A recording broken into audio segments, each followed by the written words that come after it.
আমি রাসেল আছি সাথে। আর শুরু হয়ে গেল ভূত এফএম। আপনাদের সবাইকে স্বাগত জানাচ্ছি ভূত এফএম আজকে, এবং যারা যেখানে আছেন আশা করছি যে আজকে যে স্টোরিগুলো আছে আমাদের কাছে সেগুলো শুনে আনন্দ পাবেন, ভালো লাগবে এবং এনজয় করবেন অনেক বেশি। চলে যাই ডক্টর আলিফের কাছে আবারও। আসসালামু আলাইকুম লিসনার্স, আমি ডক্টর আলিফ। আশা করছি আপনারা সবাই ভালো আছেন, সুস্থ আছেন। আমরা যার ঘটনা শেয়ার করবো তার নাম হচ্ছে আফরিন পারভেজ। তিনি কুষ্টিয়া থেকে আমাদেরকে ঘটনাটি শেয়ার করেছেন এবং তিনি আগেও একবার আমাদেরকে ঘটনা শেয়ার করেছিলেন, একটি কবরস্থানের সাথের ঘটনা। এটা কবরস্থানের সাথে আম গাছের ঘটনা। তো ঘটনা শুরুর আগে কিছু ইনফরমেশন তিনি দিতে যাচ্ছেন, যেটার গোপনীয়তা, তার এই এলাকার নাম এবং গ্রামের নাম উল্লেখ করছেন না, থানার নাম। তো তার বাবার গ্রামের বাড়ি হচ্ছে রাজশাহী, তবে তিনি শুনেছেন যে তাই জন্মসূত্রে নাকি রাজশাহীর বাসিন্দা না, জন্মসূত্রে তারা নাকি দিনাজপুরের বাসিন্দা। অনেক বছর আগে তাদের দাদারা নাকি বাণিজ্য করতে এসে মাত্র কয়েক টাকার বিনিময়ে তাদের বর্তমানের গোটা গ্রামটা নাকি কিনে নেন তৎকালীন সেখানকার ক্ষমতাশালী কারো একজনের কাছ থেকে। তো দুর্ভাগ্যবশত তার নামটা তার মনে নেই, তবে ছদ্মনাম হিসেবে তারা ওনাকে আশরাফ কাজী বলতে পারি ঘটনার সুবিধার্থে। ওনার সাথে এই গ্রামে আসা নিয়ে একটি ঘটনা আছে যা পরবর্তীতে কোনো একটা এপিসোডে আমরা শেয়ার করব। গত এপিসোডে তিনি তার ঘটনায়, মানে গত এপিসোড নয়, আগে একটা ঘটনায় তিনি তার ঘটনার মধ্যে একটি পুকুরের কথা উল্লেখ করেছিল। সেই পুকুরকে নিয়ে আজকের ঘটনা। তিনি ছোটবেলায় অনেক দুরন্ত স্বভাবের ছিল। ঘটনাটা ঘটে যখন তিনি ক্লাস 3-তে পড়েন। পড়াশোনায় তেমন তিনি মনোযোগী ছিলেন, মানে যেমন মনোযোগী ছিলেন তেমন খেলাধুলাতে মনোযোগী ছিলেন। খেলা করার নেশা তার অনেক ছিল এবং স্কুল ছিল এবং বাড়ি ছিল। খেলা শেষ করে তিনি সন্ধ্যায় বাড়ি ফিরতেন, এরকম যে খেলা শেষ করে সন্ধ্যায় বাড়িতে ফেরা। প্রথম অবস্থায় তার আম্মা খুব বকা দিত, পরে সেটা আবার ঠিক হয়ে যায়। তো এরকম ভাবেই তার দিনগুলো কাটছিল। একদিন কোনো এক কারণে টিফিন টাইমে স্কুল ছুটি দিয়ে দেয়। তো টিফিন টাইমে ছুটি দেওয়ার সময় তারা কেউ আর সেদিন খেলাধুলা করে না, যে যার বাড়িতে চলে যায়। তখন হয়তো ঘড়িতে সময় হবে দুপুর 1:30 থেকে 2টা। তিনি সাধারণত এই সময় বাড়ি আসতো না এবং নর্মালি আসলেও সেটার সাথে তার আম্মা তাকে গোসল করতে নিয়ে যেত। তো প্রচন্ড গরম থাকে সেদিন প্রচন্ড গরম থাকার কারণে তাদের যে নিজস্ব পুকুর আছে সেটার পানি সম্পূর্ণ শুকিয়ে যায়। তো গোসল করতে যেই পুকুরটার কথা আমরা বলছি সেই পুকুরটাতে যেতে হতো। তো গোরস্থানের পাশে ওই ছোট্ট পুকুরটাই আছে যেটাতে পানি কখনো শুকাতো না, আবার বৃদ্ধিও পেত না। তো তার আম্মার মুখে প্রায় সময় শুনেছে যে সেখানে খারাপ কিছু আছে।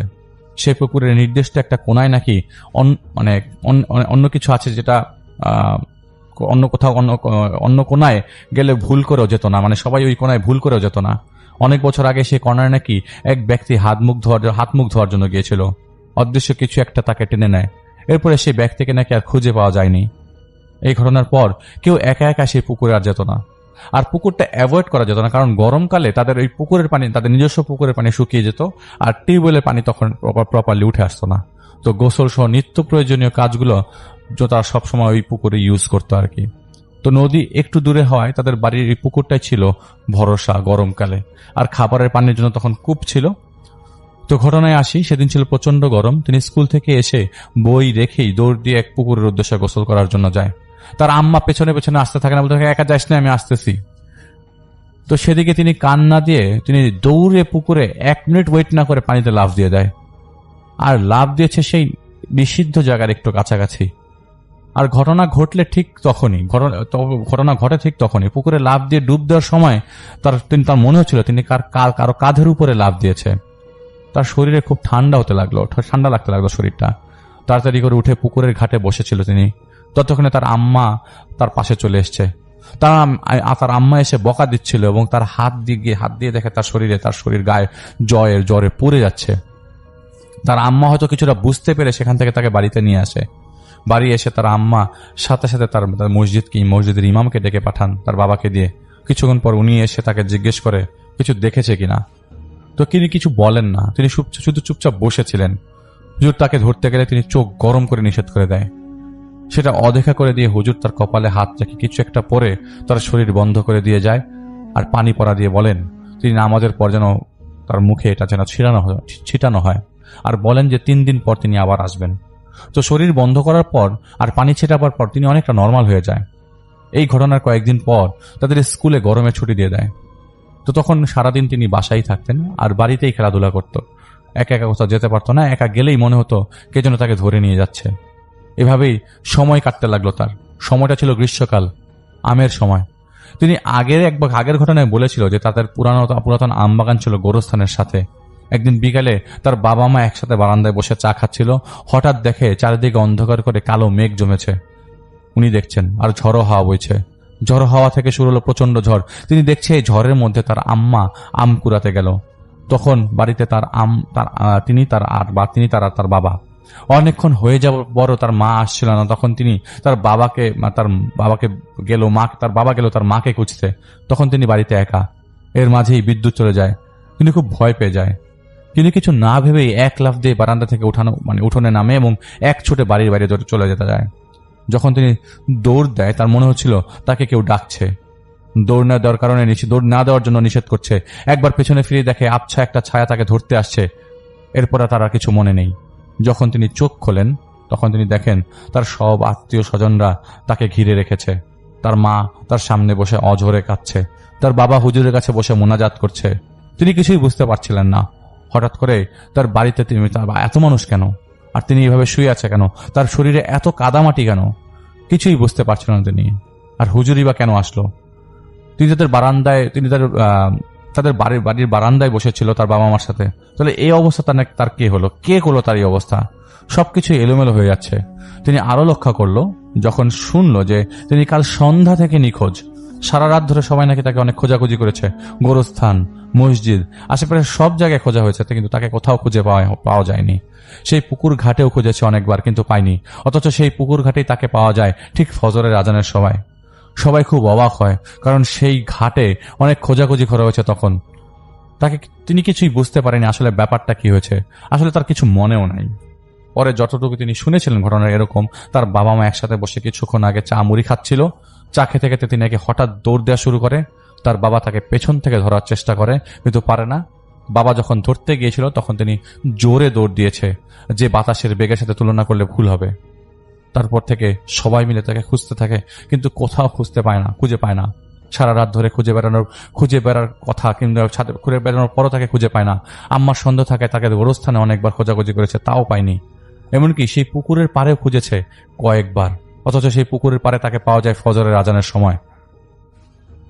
যখন কিছুটা স্বাভাবিক হয় তখন হুজুর সাহেব তার মাথায় হাত বুলাতে বুলাতে জিজ্ঞেস করেন, কাল কি হয়েছিল মা তোমার? কিছু কি মনে আছে? তিনি শুধু একটা কথাই বলতে পারছিল যে কাল সন্ধ্যায় যখন আব্বা আম্মা বসেছিল তখন হঠাৎ করে খুব জোরে ঝড় আসে। ঝড়ের মধ্যে আম কুড়াতে তার মা বের হয়ে যায়। তার মাকে ফিরতে দেরি হলে তার আব্বা খুঁজতে বের হয়। এরপরে তিনি বাড়িতে একা ছিল। এরপরের ঘটনা তার সবাই একটু আগে বললামই। তো সবাই ঘটনা শুনে খুব অবাক হয়ে যায়, কারণ কাল কোনো ঝড়ই আসে নাই। আর যখন তিনি দৌড় দিচ্ছিল তখন নাকি তার আব্বা আম্মা তার সামনে ছিল। তার আব্বাই তাকে আটকানোর চেষ্টা করছিল। সবসময় হুজুর বলেন, ভয়ানক কিছু একটা হতে পারে, হয়তো শয়তান বা তার পূজারি টাইপের কিছু একটা, সে অনেক শক্তিশালী। এটা আমার দ্বারা সম্ভব না, আমি কিছুদিনের জন্য আটকাতে পারবো। আপনারা চেষ্টা করেন খুব তাড়াতাড়ি একটা ভালো আলেমকে নিয়ে মেয়েকে ঠিক করার। এই বলে তিনি তাকে কালো একটা সুতা পরে দিয়ে তার নিজের হাতে তার গলায় বেঁধে দেন। আর কিছু দোয়া দুরুদ পরে ফু দিয়ে বলেন, আমি আবারও বলছি এটা বেশি দিন আটকাতে পারবো না। যদি ভালো আলেম দিয়ে ঠিক করতে পারেন তাহলে, নাহলে মেয়েকে কিন্তু হারাতে হবে। এই কথা শুনে তার আব্বা আম্মা কান্না শুরু করে দেয়। এরপর তাকে অনেক জায়গায় অনেক কবিরাজের কাছে নিয়ে যায়, কিন্তু সবাই একই কথা বলে ফিরিয়ে দেয়। তো হুজুরের আমল করে দেওয়া তার কাছে কোনো কাজেই আসেনি। সেই ঘটনার সপ্তাহখানেক পর তিনি আবারও নিখোঁজ হন। সবাই অনেক খোঁজাখুঁজি করেও তাকে পায় নাই, কিন্তু ফজরের আগেই আবার সেই পুকুরের ঘাটে তাকে পাওয়া যায়। এরপর এভাবেই প্রায়ই তিনি হারিয়ে যেতেন এবং ভোরবেলায় পুকুরের ঘাটে তাকে পাওয়া যেত। দিন দিন তিনি অনেক শুকিয়ে যেতে লাগলো, কিচ্ছু খেত না, কিন্তু তার পেট সবসময় ভরা থাকতো। পেটের অসহ্য যন্ত্রণায় মাঝে মাঝে বমি করে ফেলতো, আর বমি যখন করত তখন কাদামাটি ছাড়া আর কিছুই বের হতো না। এভাবে 3 থেকে 4 বার বমি করতে থাকলো, বমি হতে থাকলো। প্রতিবারই শুধু কাদামাটি উঠতে লাগলো। সবকিছুই পরিবর্তন হতে শুরু হয়। দিনের বেলা ঘর থেকে তিনি বের হতো না, দরজা জানালা বন্ধ করে চুপচাপ শুয়ে থাকতো, আর প্রায়ই রাতে নিখোঁজ হয়ে যেত। তার আম্মা সারা রাত ঘুমাতো না, তাকে পাহারা দিত, কিন্তু এর মাঝেও তাকে আটকাতে পারতো না। কখন কিভাবে তিনি বের হয়ে যেত তার আম্মা বুঝতেই পারতো না। কিন্তু যখন আজান দিত তিনি তখন সবসময় নর্মাল থাকতো। আর তাকে নিয়ে যেত 12টার পরে এক সময়, আর ছেড়ে দিত ফজরের সময়। নামাজের ওয়াক্ত যতক্ষণ থাকতো ততক্ষণ কিছুটা নর্মাল থাকতো। এভাবে চলতে থাকলো প্রায় 1-1.5 মাসের বেশি সময়। এক রাতে তেমন একটা শব্দ হলো, গলায় পানি নিয়ে বাচ্চারা যেরকম গড়গড়ানি শব্দ করে তেমন শব্দ হতে লাগলো। আর তার সাথে শরীর ঝাঁকিয়ে শোয়া থেকে একেবারে উঠিয়ে তিনি দাঁড়িয়ে পড়ে। সাধারণত মানুষ শুয়ে থাকলে আগে উঠে বসে তারপর দাঁড়াতে পারে, কিন্তু তিনি একেবারে শোয়া থেকে দাঁড়িয়ে যায়। এটা দেখে তার মা অনেক ভয় পেয়ে যায়। জোরে জোরে আয়াতুল কুরসি, সূরা ফালাক, নাস এবং ইখলাস পড়তে শুরু করে। তার আম্মার দোয়া পড়ে এবং তিনি তার আম্মার দিকে তাকিয়ে একটা শয়তানি মিটমিটে হাসি দিয়ে সোজা বের হয়ে যায়। তার আম্মা কোনো কিছু না ভেবে তার পেছনে পেছনে যেতে থাকে। তার কোনো জ্ঞান নেই সেদিন সে কোথায় যাচ্ছে, শুধু তাকে ফলো করছে তার মা। তার মারও কোনো জ্ঞান নাই, তাকে যে ফলো করে যাচ্ছে কোনো খোঁজ নাই কোথায় যাচ্ছে। তো তার আম্মার ভাষ্য মতে সেদিন রাতটা ছিল এরকম, তার আম্মা তাকে ফলো করতে করতে সেই পুকুরের ঘাটে চলে যায়। তারপরে যিনি যেটা দেখে সেটা তিনি তার চোখে বিশ্বাস করতে পারেননি। তার আম্মা দেখে তার মেয়ে তার পানির উপরে হেঁটে বেড়াচ্ছে আর অট্ট হাসি দিচ্ছে। তার আকৃতি একটা বড় মানুষের চেয়েও প্রায় 3 গুণ হয়ে গেছে। হেঁটে বেড়াতে বেড়াতে তিনি প্রায় পানির ভিতরে অদৃশ্য হয়ে যায়। এটা দেখে তার আম্মা চিৎকার দিয়ে ওঠে, কান্না জড়িত কণ্ঠে বলতে থাকে, আমার মেয়েকে দিয়ে দাও, ওকে দিয়ে দাও। কোনো শব্দ আসে না। এভাবেই তার মা অনেকক্ষণ কান্না করতে থাকে, এই আশায় যে তার মেয়েকে ফিরিয়ে দেবে। আম্মার অপেক্ষা তার চোখের পানি বিফলে যায় না। অদৃশ্য কিছু একটা এসে তাকে ঘাটে রেখে যায়। তার আম্মা দেখেন যে তিনি হাত পা ছড়িয়ে বসে আছে এই আপুটা। তার মা কোনো কিছু না ভেবে তার কাছে আসেন। তার আম্মা যখন তাকে ধরতে যাবে ঠিক তখনই তিনি হাতের ইশারা দিয়ে ধরতে নিষেধ করে দেয়। আসলে তখন শরীরটা ছিল তার, কিন্তু তার শরীরের ভেতর ছিল অন্য কেউ। তার চোখ ছিল বিভৎস চেহারা দেখে তার আম্মা ভয় পেয়ে যায়। তার ভেতরে থাকে সে তখন উঠে, ভেতরে যে ছিল সে কথা বলে ওঠে যে, আমাকে এখন ধরবি না, জানিস আজ কেন তোকে এগুলো দেখিয়ে দিলাম, কারণ এরপর যেদিন তোর মেয়েকে নিয়ে যাব সেদিন আর ফিরিয়ে দেব না। তোর মেয়ে আমাকে আঘাত করেছে, সে আমাকে পুড়িয়ে দিয়েছে, অসহ্য যন্ত্রণা করছে আমার। দেখ তোর মেয়ে আমাকে কি করেছে। এই বলে তিনি নিজেই তার আম্মাকে তার পিঠ ঘাড় দেখায়। তার আম্মা সে দেখলো সেখানে ভয়ঙ্কর ভাবে ক্ষত হয়ে আছে। ক্ষতটা ঠিক এরকম একটা লোহার শিল গরম করে কারো শরীরে চেপে ধরা হয়, ঠিক সেরকম। কিন্তু আশ্চর্যজনক বিষয়, সেদিন থেকে ক্ষতটা থেকে প্রচন্ড তাপ আসছিল। এসব দেখে সাহস করে তার আম্মা কথা বলা শুরু করে। তার মা বলে, আপনার এই ক্ষতের জন্য আমার মেয়ে কিভাবে দায়ী? সে আপনাকে কিভাবে ক্ষত করলো? তো তার ভেতরে থাকা শয়তান বলে ওঠে, কেন তোর মনে নেই সেদিন দুপুরে তোর মেয়ে এসে আমার উপর লাফ দিয়েছিল? অনেকদিন পর আমি আমার বাড়িতে ফিরছিলাম, কিন্তু আমার বাড়িতে যাওয়ার আগে তোর মেয়ে আমার উপর লাফিয়ে পড়ে। এরপরে আমার থেকে এই অবস্থা। আমি অনেক আগেই তোর মেয়েকে শেষ করে ফেলতাম, কিন্তু আমি দুর্বল হয়ে পড়ি, সেটা করতে পারিনি। আর তোর মেয়েকে প্রতি রাতে নিয়ে এসে তাকে মৃত্যু দেখিয়ে এখানে রেখে ফেলে যাই। তো আমার শয়তানি শক্তি আছে এবং আমি অনেক শক্তিশালী, তোরা কেউ আমাকে আটকাতে পারবি না, তোর মেয়েকে আমি নিয়ে যাবই। তার আম্মা বলে, আমার মেয়ের তো এত শক্তি নেই যে আপনার উপর লাফিয়ে পড়লে আপনি আঘাত পাবেন, সে তো ছোট একটা বাচ্চা। তিনি বলেন, তোর মেয়ে সেদিন সকালে কি করেছে তুই জানিস না? সে তো সকালে উঠে তার মা বলে, সে তো সকালে উঠে কিছু করেনি, ফজরের নামাজ আদায় করে মসজিদে গিয়েছিল কোরআন শিক্ষার জন্য। আর কোরআন পড়া হয়ে গেলে তিনি নিজের শরীরে সবসময় ফু দিত, আর এটাই ছিল তার মেইন কারণ সেই অদৃশ্যের শরীরে জ্বলে যাওয়ার। তো তিনি নাকি বলছিলেন যে আমার অংশ তোর মেয়ের সাথে লেগেছে, সে এখানে এভাবে জ্বলে পড়ে গেছে, আমি তোর মেয়েকে ছাড়বো না, তাকে আমি নিয়ে যাবই। এ কথা বলতেই মসজিদের মাইকে ফজরের আজান পড়ে। তিনি সাথে সাথে জ্ঞান হারিয়ে যায়। তার আম্মা তাকে কোলে করে বাড়িতে নিয়ে আসে, তার আব্বাকে পুরো ঘটনা বলে। তার আব্বা খুব চিন্তায় পড়ে যায়, কি করবে ভাবে। সেদিন সকাল 7-8টার দিকে দেখে তার নানি, খালার বড় ভাই এসেছে তাদের বাড়িতে। তার নানার খালাতো ভাই আর কি। তার নানার নানির বাড়ি হচ্ছে ঢাকার মিরপুর 12-তে। তো হঠাৎ হয় নানিকে দেখে তার মা খুব জোরে কান্না শুরু করে দেয়। নানি তার মায়ের মাথায় হাত দিয়ে বলেন, কান্নার কিছু নেই, আমি সবই জানি। এই কথা শুনে তার মা সহ বাড়ির সবাই চমকে ওঠে, কারণ মা তো কিছুই বলেন এই নানিকে, তাহলে জানলো কি করে? তো নানি বলেন, সব ঠিক হয়ে যাবে, তোমরা কান্নাকাটি করার দরকার নেই, আমি আসছি, আল্লাহ তাআলা একটা ব্যবস্থা করে দেবেন। যাই হোক, সেটা ব্যাপার না, সব ঠিক হয়ে যাবে। তো তার নানি খুব আলেম ব্যক্তি ছিল, অনেক কিছুই জানতো, আমল করত, এবং তার যতটুকু মনে পড়ে তার নানির কাছে নাকি অনেক জিন আসতো আর কি, এরকম কিছু একটা। ওনারা সবসময় তার নানিকে সাহায্য করত, এবং তার সাথে যা ঘটেছিল তার সবই তার নানিকে তারা বলেছেন। তার নানি এটাও জানতেন যে তার সাথে যে আছে সে শয়তানের পূজারী এবং অনেক শক্তিশালী। এবং তার সাথে যখন এরকম কিছু ঘটেছে তখন ওনার সাথে 4-5 জন আলেম জিন পাঠিয়ে দিতেন। সারা রাত সেই আলেম জিন ছিল শয়তানটার সাথে যুদ্ধ করে তাকে বাঁচাতো, কিন্তু তারা পুরোপুরি সফল হতে পারতেন না, কারণ শয়তানটা ছিল অনেক শক্তিশালী। তাকে যতবারই সেই শয়তানটা নিয়ে যেত ততবারই ওনারা এভাবে কিছু জিন পাঠিয়ে দিতেন। সেই জিনেরা তার সাথে প্রায় এক প্রকার লড়াই করে তাকে রক্ষা করত। কিন্তু শেষবার যখন আম্মা তার মাকে সেই শয়তানটা হুমকি দেয়, সেদিন তারা আর কিছু করতে আসতে পারেনি। আর সেই জন্যই তার নানি বিকালের বাসে রওনা দিয়ে তাদের বাড়িতে আসে। ঢাকা থেকে তাদের বাড়ি আসতে 7 থেকে 8 ঘন্টা সময় লাগে, কিন্তু সেদিন সময় লেগেছিল 13 থেকে 14 ঘন্টা। নানি সবকিছু বুঝতে পেরেছিল, কিন্তু কিছুই বলেনি, শুধু আমল করে গেছেন বেশি বেশি। তো বেশি কথা না বলে তার নানি ফ্রেশ হয়ে অজু করে, এবং অজু করেই 2 রাকাত নফল নামাজ আদায় করে কুরআন তেলাওয়াত করতে বসে পড়ে।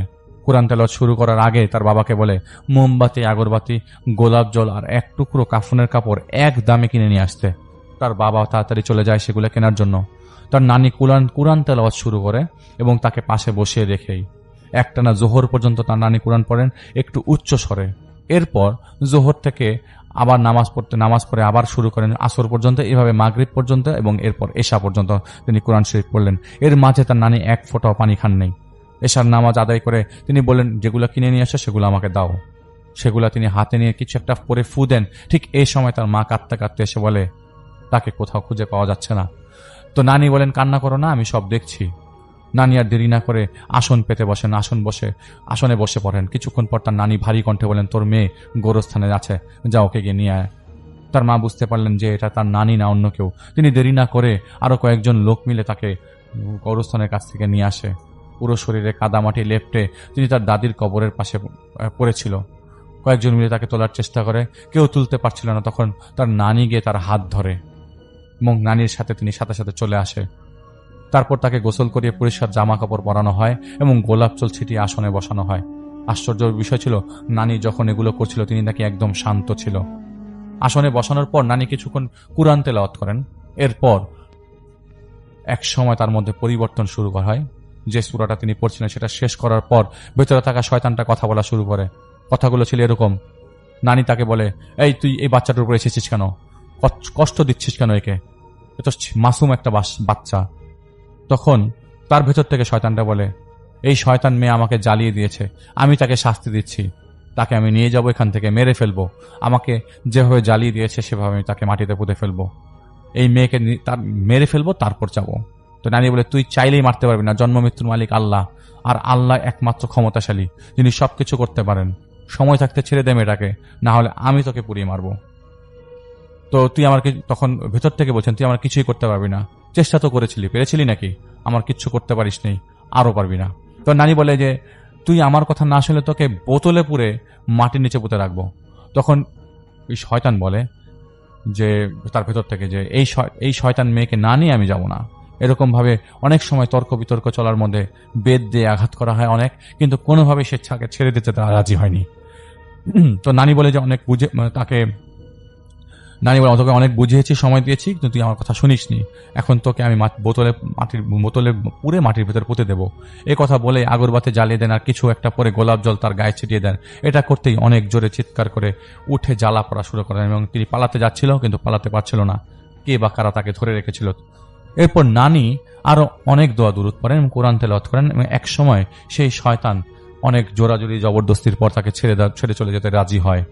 সবশেষে তার কিছু চাওয়া থাকে, যেগুলি নানি সাথে সাথে তাকে দিয়ে দেয়। সেগুলো নিয়ে তিনি তাকে ছেড়ে দেয়। যাওয়ার আগে তিনি বলে যায় কোনোদিন সে তার কাছে আসবে না, কিন্তু সে যেন পুকুরের মানে আপু যেন আর পুকুরের কাছে না যায়। নানি বলেন, সে যাবে, তুই সেখান থেকে চলে যাবি। তুই যদি না যায়, শুধু তুই না, ওখানে যে কজন আছে সবাইকে নিয়ে চলে যাবি। তা না হলে সব কয়টাকে বোতলে পুরবো, মাটির নিচে পুরবো। তো শয়তানটা বলে, এটা আমাদের বাড়ি, আমরা কোথায় যাব এখান থেকে? নানি বলে, দার্জিলিং এ যা, সেখানে এক জায়গার নাম আছে, তিনি নাম বলেন, সেখানে যা, সেখানে তোদের কেউ কিছু বলবে না। এর কিছুক্ষণ পরেই আপু সেন্সলেস হয়ে যায়।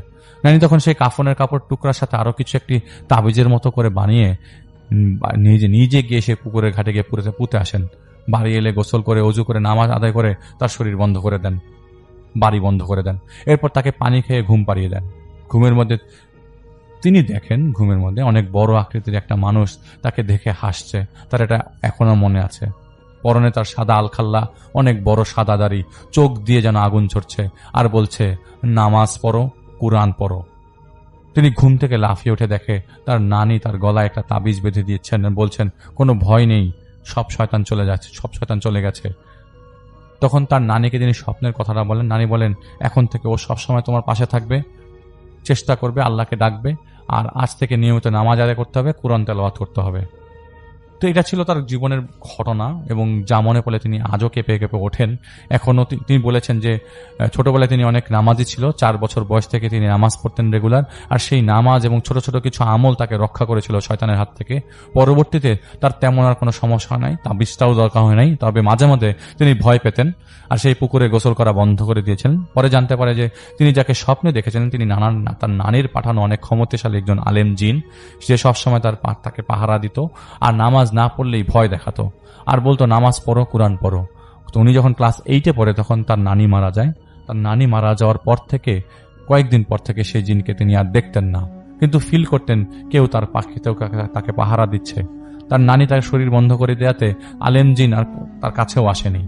আজ পর্যন্ত খারাপ কিছু তিনি দেখেন না, এবং দূর থেকে কেউ ক্ষতি করার চেষ্টা করার তিনি বুঝে যান। অনেকদিন পর তিনি স্বপ্নে দেখছে যে নানি বলেছেন তোমাকে ছেড়ে কখনোই যাবে না, কারণ তোমার রাশি আর তার রাশি এক। তবে হ্যাঁ, সে তোমাকে সরাসরি ভাবে সাহায্য করতে পারবে না, সাহায্যের মালিক তো আল্লাহ। তো কিন্তু সে কিন্তু তোমার কোনো ক্ষতি করবে না। তো এটাই ছিল ঘটনা। ভাইয়া, আপু, আপনার ঘটনার জন্য আপনাকে অনেক ধন্যবাদ। আপনি আগে একটি ঘটনা পাঠিয়েছেন আমাদেরকে এবং আরেকটি ঘটনা আজ পাঠালেন। আমরা চলে যাব আমাদের পরবর্তী ঘটনায়, এবং পরবর্তী ঘটনা আশা করছি আপনাদের ভালো লেগেছে। তো সব ঘটনাই যে আমরা সলিউশন বের করে দিতে পারবো তা না, আবার সব ঘটনায় সলিউশনের ঘটনাই অনেক আসে। আমাদের তান্ত্রিকের ঘটনা আসে, কত ধরনের তান্ত্রিক চারিপাশে ঘোরে, কত রকমের খারাপ কাজের জন্য মানুষ লিপ্ত, ভালোবাসায় আটকে ফেলার জন্য কত ধরনের কুফরি কালামে ব্যস্ত মানুষ। এসবই ঘটনা চারিপাশে ঘটছে, এসবই ঘটনা এখনকার ঘটনা। আপনাদের সবাইকে বলছি, গ্রামের ঘটনা, আপনারা বলেন অ্যাম্বুলেন্সের ঘটনা, হাসপাতালের ঘটনা, মর্গের ঘটনা, ঘটনার জন্য ঘটনা আমরা কিন্তু সার্চ করি, কিন্তু ঘটনা কিন্তু আলটিমেটলি এগুলোর সাথেই জড়িত। তা এখন যেটা করব সেটা হচ্ছে সরাসরি চলে যাব আমরা আমাদের প্রথম অতিথি হিসেবে আছেন আজকে আফনান ভাই, তার কাছে চলে যাব এবং তার কাছ থেকে একটা ঘটনা শুনে আসবো। আশা করছি যে এই ঘটনাটা আপনাদের অনেক বেশি ভালো লাগবে। চলুন শুরুতেই চলে যায় আফনান ভাইয়ের কাছে। এই স্টোরিটি আমাকে পাঠিয়েছে ইন্ডিয়ার কলকাতা থেকে চন্দন বহ নামে আমাদের একজন লিসেনার। তিনি তার পরিচিত একজন ভাই, তার নাম হচ্ছে খালিক। এই খালিক ভাই, যার পুরো নাম হচ্ছে খালিক ইসমাইল, তো ওনার কাছ থেকে তিনি এই ঘটনাটি সংগ্রহ করেছেন। তো কথা না বাড়িয়ে সরাসরি চলে যাচ্ছি ঘটনায়। ঘটনাটির সময় ছিল 2014 সালের ডিসেম্বর মাস। ওই সময়ে ভারতের উত্তরপ্রদেশ রাজ্যের একটি কনস্ট্রাকশন কোম্পানি, তারা সৌদি আরবের দাম্মামের আরেকটি কোম্পানির সঙ্গে চুক্তি করে। তাদের চুক্তি অনুযায়ী সেখানে কনস্ট্রাকশন রিলেটেড কাজের জন্য প্রায় 350 কর্মীর প্রয়োজন ছিল। এই 350 কর্মীর একটি দল শুধু যে উত্তরপ্রদেশ থেকে এসেছে তা নয়, হরিয়ানা রাজ্যের আম্বালা জেলা থেকেও এসেছিল। উত্তরপ্রদেশ রাজ্যের সাহারানপুর, মুজাফফরনগর, এই সমস্ত জায়গাগুলোতেও সেই সমস্ত কর্মীরা ছিল এবং এদেরকে একত্র করা হয় প্রায় 350 জনের মতো। এর মধ্যে ডাক্তার ছিল, ইঞ্জিনিয়ার ছিল, কুক ছিল, ক্লিনার ছিল, নির্মাণ শ্রমিক ছিল, মানে পুরো একটা টিম হওয়ার জন্য যা যা লাগে সবকিছুর সমন্বয়ে এই 350 জনের একটি দল তৈরি করা হয়। তারা চলে যান সৌদি আরবের দাম্মাম শহর থেকে আরো প্রায় 15 কিলোমিটার ভেতরের একটি জায়গায়। সেখানে তাদের কাজের জন্য প্রায় 9টি বড় বড় বাড়ি নির্ধারণ করা হয়। এর মধ্যে একটি বাড়িতে তাদের অধিকাংশরাই থাকা শুরু করেন এবং ওই বাড়িটা আসলে মানে নির্মাণাধীন ছিল না, সেটা পুরোপুরি মানে ওয়েল ডেকোরেটেড, ওয়েল ফার্নিশড একটি বাড়ি ছিল, যার কারণে এই 350 জনের মধ্যে প্রায় 80% লোকই এই বাড়িতে তারা থাকা শুরু করে, আর অন্যরা অন্যান্য বাড়িতেও থাকতো এবং সেই সমস্ত জায়গায় কাজগুলো করতো আর কি। যাই হোক, যারা ওইখানে কাজের জন্য গিয়েছিলেন তাদের 90%ই ছিলেন মুসলিম। আর এই কোম্পানি, ইন্ডিয়ান যে কোম্পানি, এই কোম্পানির যিনি মালিক ছিলেন উনি সনাতন ধর্মাবলম্বী ছিলেন এবং টপ লেভেলের আরো 2 জন অফিসার তারা হিন্দু ছিলেন। যাই হোক, এই দলের মধ্যে যে কয়েকজন ইঞ্জিনিয়ার ছিল, এই ইঞ্জিনিয়ারদের মধ্যে একজন ছিলেন, তিনি ছিলেন খালিক ইসমাইল। এই খালিক ইসমাইল ভাই, উনি একাধারে কোরআনে হাফেজ ছিলেন। উনি দেওবন্দ মাদ্রাসা থেকে লেখাপড়া করেছেন এবং লেখাপড়া করার পরে উনি আবার ইঞ্জিনিয়ারিং পড়েছিলেন, যার কারণে উনি একই সাথে একজন কোরআনে হাফেজ এবং ইঞ্জিনিয়ার ছিলেন এবং খুব পরহেজগার, নামাজি কালামি মানুষ ছিলেন। তো দাম্মাম শহরের যেই জায়গাতে তাদেরকে নিয়ে যাওয়া হয়, সেখানে এই অল্প কিছু বাড়িঘর আর সরকারি কিছু স্থাপনা, অল্প কিছু দোকান এবং বাস স্ট্যান্ড ছিল।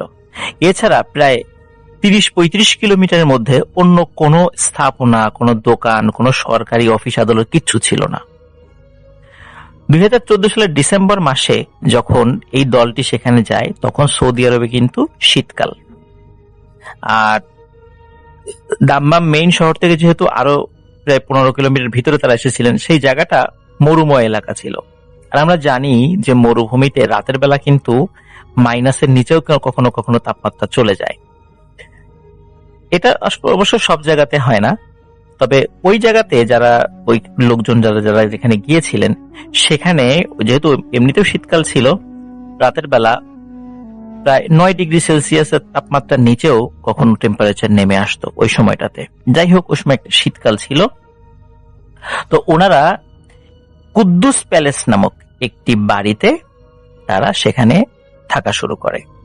কুদ্দুস প্যালেসের একটু বর্ণনা না দিলেই নয়। আমাকে যেভাবে চন্দনবহ বর্ণনা দিয়েছেন, সেটি হচ্ছে যে এই প্যালেসটা এত বড় একটা বাড়ি ছিল যে বাইরের থেকে দেখলেই মানে আমরা আসলে কল্পনা করতে পারবো না। কারণ হচ্ছে যে নর্মালি আমাদের যে বাসা বাড়ি, মানে ফ্লোর থেকে উপরের ছাদ, এইটা সাধারণত 10 ফিটের হয়, কিন্তু ওই প্যালেসের কোনো কোনো মানে অধিকাংশ রুমগুলোতেই বা অধিকাংশ তলাগুলোতেই এর এভারেজ উচ্চতা ছিল প্রায় 30 ফিট, বা কোথাও 35 ফিট, কোথাও 40 ফিটও ছিল।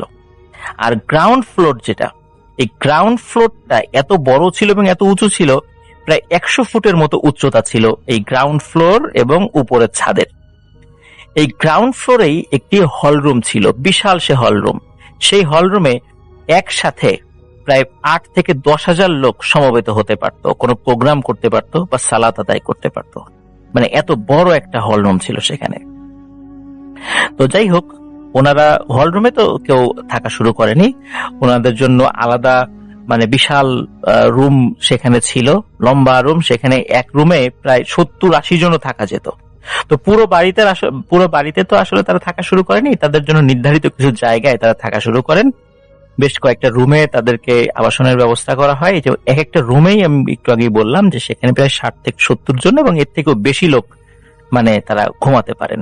এই রুমগুলোর মধ্যে কোনো ওয়াশরুম ছিল না, ওয়াশরুম ছিল রুমের বাইরে গিয়ে। বেশ কিছু ওয়াশরুম ছিল, কিন্তু প্রত্যেকটা মানে এই ওয়াশরুমের এগুলা মানে যাবতীয় জিনিসগুলো, এগুলো সব রুমের ভেতরে না, অ্যাটাচ না, এগুলা বাইরে আর কি। হ্যাঁ, কেউ যদি ওয়াশরুমে যেতে চায়, রুম থেকে হেঁটে গিয়ে বাইরে সেই ওয়াশরুমে যেতে হবে। মানে এইভাবেই ওই ঘরটা তৈরি করা আর কি। তো যাই হোক, ওনারা সেখানে থাকা শুরু করেন এবং ওইখানে থাকা যখন শুরু করেন, তখন আমরা ওই সময়ে কিছু ঘটনা শুনতে পাই যে ওই থাকা অবস্থায় সেখানে যারা ছিলেন তারা ভয়ানক কিছু ঘটনার মুখোমুখি হন। শুরুর দিকে ঘটনাগুলো অতটা মারাত্মক ছিল না, স্বাভাবিক ছিল, কিন্তু ওনারা বুঝতে পারেন নাই। আস্তে আস্তে সেই ঘটনাগুলো তীব্র থেকে তীব্রতর হয় এবং একটা সময় সেটা ভয়ানক আকার ধারণ করে। চলে যাচ্ছি সেই ঘটনাগুলোতে, যে ঘটনাগুলো ওনাদের সাথে ঘটেছিল।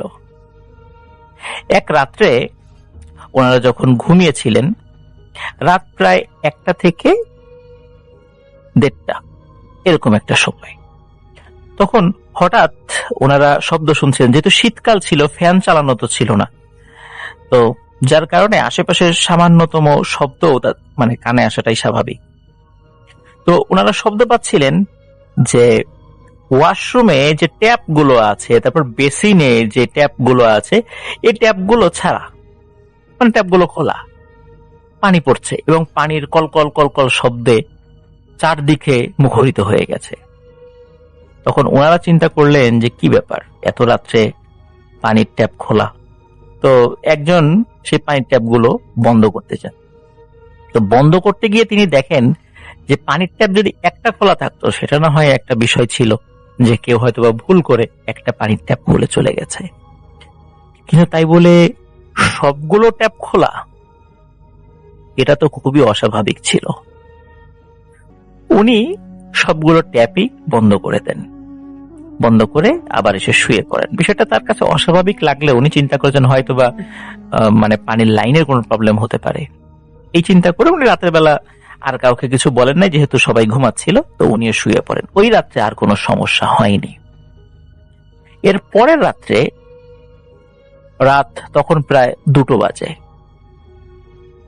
তখন রুমের বাইরে বিকট এক চিৎকার, মানে ভয়ানক এক চিৎকার। ওই চিৎকারে সবার ঘুম ভেঙে যায় যে কি ব্যাপার, কি হলো, এত ভয়ানক চিৎকার কার, কে দিল, আমাদের কারো কোনো বিপদ আপদ হলো কিনা। কয়েকজন বাইরে যায়, রুমের বাইরে গিয়ে চারদিকে দেখে, অন্যদেরকেও ডাকে, না কারো কোনো সমস্যা নেই। তখন তারা চিন্তা করলো এটা মনে হয় এই বাড়ির বাইরে থেকে এসেছে, যেহেতু শীতকাল, চারদিকে শুনশান নীরবতা, একটু শব্দ কানে চলে আসে, এটা হতেই পারে। যাই হোক, ওনারা আবার শুয়ে পড়েন। এর পরের দিন আরেকটি ঘটনা ঘটে। তখনও রাত প্রায় 1:30 থেকে 2টো বাজে, এরকম একটা সময়। ওনারা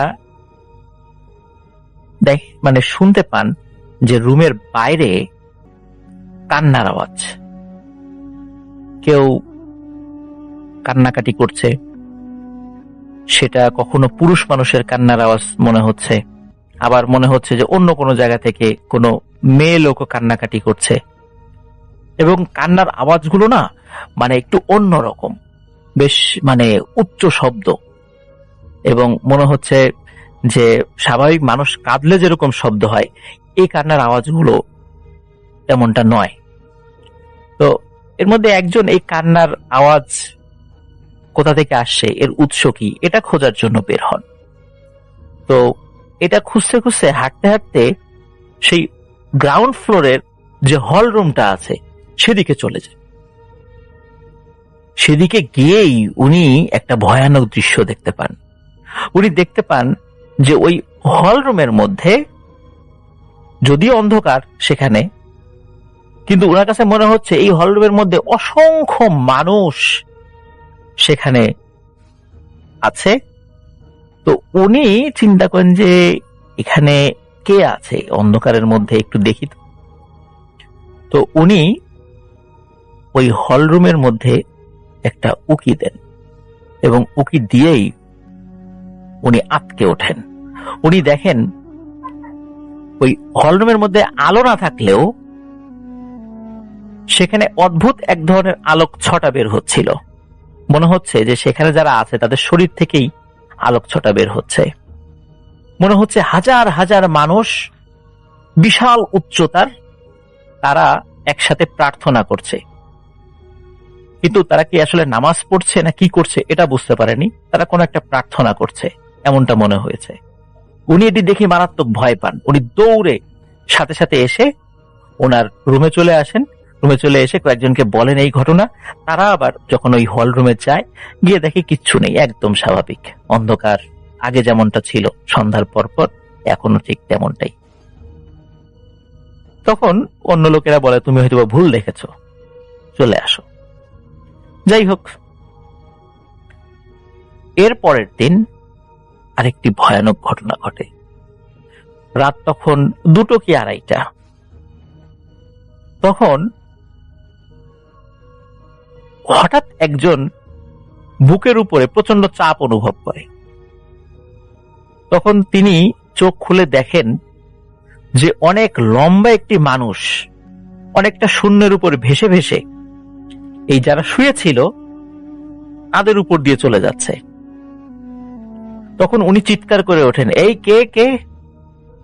তখন তারই চিৎকারে রুমের অন্যদেরও ঘুম ভেঙে যায়। তখন তারা বলে ওঠেন, এই কে কে, কে যায় কে যায়। সবার চোখের সামনে দেখে বিশাল একটা ছায়ামূর্তি তাদের বুকের উপর দিয়ে শূন্যে ভেসে ভেসে দৌড়ে রুম থেকে বাইরে চলে গেল। তারা লাইট জ্বালায়, তখন আর কিছু দেখতে পায় না, কিন্তু ওই রুমের মধ্যে ডিম লাইটের আলোতে তারা প্রত্যেকে, যাদের ঘুম ভেঙে গিয়েছিল, তারা প্রত্যেকে কিন্তু দেখেছে ভয়ানক আকৃতির একটি ছায়ামূর্তি তাদের সকলের উপর দিয়ে, শূন্যের উপর দিয়ে দৌড়ে রুমের বাইরে চলে গেল। এই দৃশ্য তখন যারা দেখেছিল তারা খুবই ভয় পেয়েছিল, কিন্তু তারা নিজেদেরকে এই বলে বুঝ দিয়েছিল হয়তোবা ঘুম থেকে উঠে হঠাৎ করে অনেক সময় চোখে মানুষ ঝাপসা দেখে বা অন্যরকম কিছু দেখে, এটা হতে পারে, যার কারণে এরকমটা হয়তোবা আমরা দেখেছি। এর পরের দিন আরেকটি ভয়ানক ঘটনা ঘটে। এই দলের একজন রাতের বেলা ওয়াশরুমে যায়। ওয়াশরুমে যাওয়ার পর ওয়াশরুম শেষে যখন বেসিনে সে মুখ ধুচ্ছিল, তখন হঠাৎ তার মাথার পেছনে প্রচন্ড একটি আঘাত সে অনুভব করে।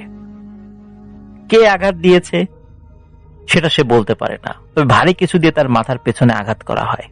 সে প্রচন্ড চিৎকার করে মাটিতে লুটিয়ে পড়ে। তার চিৎকারে রুম থেকে অন্য লোকরা চলে আসে, দেখে মাথা ফেটে গল গল করে রক্ত পড়ছে। তখন তাদের মধ্যে ডাক্তার ছিল, দ্রুত ডাক্তারকে ডাকা হয়। ওই রাত্রেই তার ট্রিটমেন্ট করা হয়। তো আঘাত জোরে হলেও অতটা মারাত্মক ছিল না, যার কারণে তিনি বেঁচে যান। প্রিয় লিসেনার্স, এরকম যখন ঘটনা ঘটছিল প্রতিদিন, এর মধ্যে আরেকটি অদ্ভুত ঘটনা ঘটা শুরু হয়ে যায়। এটি স্বপ্নের মাধ্যমে। সর্বপ্রথম মোহাম্মদ খালেক ইসমাইল ভাই, উনি এই স্বপ্নটি দেখেন। এক রাত্রে উনি স্বপ্ন দেখেন যে ওনার মা ওনার বাবাকে হত্যা করেছে এবং এই ডেড বডিটাকে টুকরো টুকরো করে কাটছে। এবং উনি যখন এই স্বপ্নটা দেখছিলেন, স্বপ্নের মধ্যেই কে যেন একটা প্রচন্ড জোরে চিৎকার দেয় এবং ওই চিৎকারে ওনার ঘুম ভেঙে যায়। উনি ধর্মর করে উঠে বসেন। তখন দেখেন অন্যরাও ঘুমাচ্ছে, তখন উনি আবার ঘুমিয়ে যান। উনি মনে করেন যে দুঃস্বপ্ন দেখেছি। পরের দিন সকালে তারা যখন নিজেরা কথা বলছিল, তখন অনেকেই ওই রাত্রে নিজেদের স্বপ্নের কিছু কিছু বিষয় নিজেরা আলোচনা করে। এর মধ্যে একজন স্বপ্ন দেখছে যে তার এক বোন আর এক ভাইকে, আপন ভাইকে কেটে টুকরো টুকরো করছে।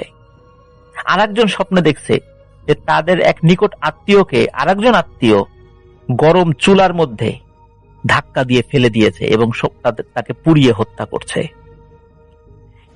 এইরকম ভয়ানক ও নৃশংস স্বপ্ন তারা দেখা শুরু করে, যা তাদের মানসিকভাবে বিপর্যস্ত করে ফেলে। তারা কি করবে কিছুই বুঝতে পারছিল না, কারণ তারা চাইলেই সেখান থেকে চলে যেতে পারছে না, কারণ অথরিটির একটা অনুমোদনের প্রয়োজন আছে। আর চাইলেও এখান থেকে কেউ বাড়িতেও চলে যেতে পারবে না, কারণ একটা চুক্তি ভিত্তিক একটা কাজের জন্য সবাই এসেছে এবং সেই কাজের জন্য তারা পেমেন্ট গ্রহণ করেছে। এখন চাইলেই তো যাওয়া যায় না, কিন্তু কি করা যায়? তখন মোহাম্মদ খালেক ইসমাইল ভাই, উনি চিন্তা করলেন যে আসলে এই বাড়িতে থাকার পর আমাদের সাথে একের পর এক ঘটনাগুলো ঘটছে, এই বিষয়টা একটু তদন্ত করে দেখার দরকার। তখন উনি সহ আরো 8 জন, মোট 9 জনের একটি দল উনি গঠন করেন যে আজ রাতে আমরা দেখব যে আসলে কি হয়। তো ওই রাত্রে একটা গভীর রাত্রে ওনারা যখন চিন্তা করেছেন যে আমরা যাব, তখন হঠাৎ ওনারা শোনে যে এই নিচের হল রুম থেকে মনে হচ্ছে গোলাগুলি, কামানের গোলার আওয়াজ, এরকম ভয়ানক শব্দ ওখান থেকে আসছে। তখন ওনারা তো আগে থেকে চিন্তা করেছেন যে আমরা তো ইনভেস্টিগেশনে যাব। তখন তারা চিন্তা করেন চলো যাই, আমরা 9 জন মিলে ওই নিচের হল রুমে যাব, কি হয় ওখানে, কিসের শব্দ সেটা দেখতে চাই। তো ওনারা সবাই মিলে সেখানে যান। সেখানে গিয়ে প্রথমে দেখতে পান যে হল রুমটা বন্ধ। পরে হল রুমের দরজা খোলেন, দরজা খোলার সাথে সাথে সবাই যে দৃশ্য দেখতে পান এটা দেখার জন্য তারা মোটেও প্রস্তুত ছিলেন না। তারা দেখে প্রায় 40 থেকে 50 ফুট উচ্চতার এক একটি মানুষ, সবাই সাদা সফেদ জুব্বা পরা, তাদের শরীরের বিশেষ করে মুখমণ্ডল অস্বাভাবিক রকমের উজ্জ্বল, মনে হচ্ছে তাদের মুখ থেকে নূর বের হচ্ছে, আলো বের হচ্ছে, কিন্তু তাদের চেহারা অতটা স্পষ্ট নয় আলোকছটা বেশি হওয়ার কারণে। এই দলের মধ্যে মহিলারাও রয়েছে, যারা প্রত্যেকেই কালো বোরখা পরা কিন্তু মুখমণ্ডল খোলা। আরো একটা অদ্ভুত ব্যাপার হচ্ছে, এই মহিলারা যখন একে অন্যের সাথে কথা বলছিল, তাদের মুখটা, স্পেশালি মুখ, আমরা যে মুখ দিয়ে কথা বলি, পুরো মুখমণ্ডলের মধ্যে যে অংশটা, এই মুখটা এত বড় এবং দাঁতগুলো এত বড় যে তারা তখন কথা বলছিল তখন তাদের ঠোঁট, উপরের ঠোঁট মনে হচ্ছিল প্রায় কপাল পর্যন্ত উঠে যাচ্ছে এবং বড় বড় দাঁত দেখা যাচ্ছিল। এটা হয়তোবা ওই সম্প্রদায়ের কাছে স্বাভাবিক, কিন্তু আমরা মানুষ হিসাবে কিন্তু এরকম চেহারা কিন্তু আমাদের কাছে স্বাভাবিক নয়। এরপরে এই 9 জনের দল আরো একটি বিষয়, আরো একটি নয় কয়েকটি বিষয় ওনারা খেয়াল করেন। সেটি হচ্ছে যে এই পুরুষ যারা আছেন এদের প্রত্যেকের পিঠের উপরে 3টা করে পায়ের মতো কোনো একটা অঙ্গ রয়েছে। আসলে পা না, এটা কি আসলে পা নাকি কোনো পাখা বা ডানা, এটা আসলে ক্লিয়ার না, তারা ওই বিষয়টা অতটা ক্লিয়ার হতে পারেননি। আরো আর একটা বিষয়, সেটা হচ্ছে যে এই পুরুষ সদস্য যারা ছিলেন প্রত্যেকেই তারা শেকল দিয়ে একজন আরেকজনকে আবদ্ধ করে রেখেছেন বা কানেক্টেড। এখানে যারা যারা আছে প্রত্যেকে শেকল দিয়ে একজন আরেকজনের সাথে কানেক্টেড, এবং তারা লক্ষ্য করেন একটি মৃত দেহকে সামনে রেখে তারা দোয়া পড়ছে। পুরুষরা দোয়া পড়ছে, মহিলারা কেউ কেউ নিজেদের সাথে কথা বলছে, আবার কেউ কেউ তারাও দোয়ার সাথে সামিল হয়েছে। তো তারা দোয়া পড়ছে, এতটুকু তারা বুঝতে পারে এখানে যারা রয়েছে যে জিন সম্প্রদায়, এরা প্রত্যেকেই মুসলিম, যে তারা আরবিতে এটা তারা প্রার্থনা করছে, মৃতদেহের জন্য দোয়া করছে। একটা বিষয় সেটি হচ্ছে যে যেহেতু মোহাম্মদ খালিক ইসমাইল ভাই উনি কোরআনে হাফেজ ছিলেন, দেওবন্দ মাদ্রাসায় লেখাপড়া করেছেন এবং বুজুর্গ মানুষ ছিলেন, আরবি ভাষায় ওনার যথেষ্ট দক্ষতা ছিল, কিন্তু উনি দক্ষ থাকলেও বা সাহসী হলেও ওনার পিছনে যে 8 জন আরো ব্যক্তি ছিল, তারা হলরুমের এদেরকে দেখে এই 8 জনই ফেইন্ট হয়ে যান, ওই জায়গায় সেন্সলেস হয়ে যান। সজ্ঞানে ছিলেন শুধু এই খালিক ইসমাইল ভাই। উনি সাহস করে ওদের মধ্য থেকে একজনের সাথে কমিউনিকেট করার চেষ্টা করেন। উনি একজনকে সালাম দেন, আসসালামু আলাইকুম। তখন ওদের মধ্যে থেকে একজন সালামের উত্তর নেয় এবং সে এগিয়ে আসে, এবং এগিয়ে যখন সে আসছে তার চেহারার দিকে যখন তাকায় তখন দেখে সে খুব রাগান্বিত। এই খালিক ইসমাইল ভাইদের উপস্থিতি তারা আসলে পছন্দ করছে না। তখন উনি আরবি ভাষায় তাদের সাথে কথা বলেন, জিজ্ঞেস করেন যে আপনারা কারা।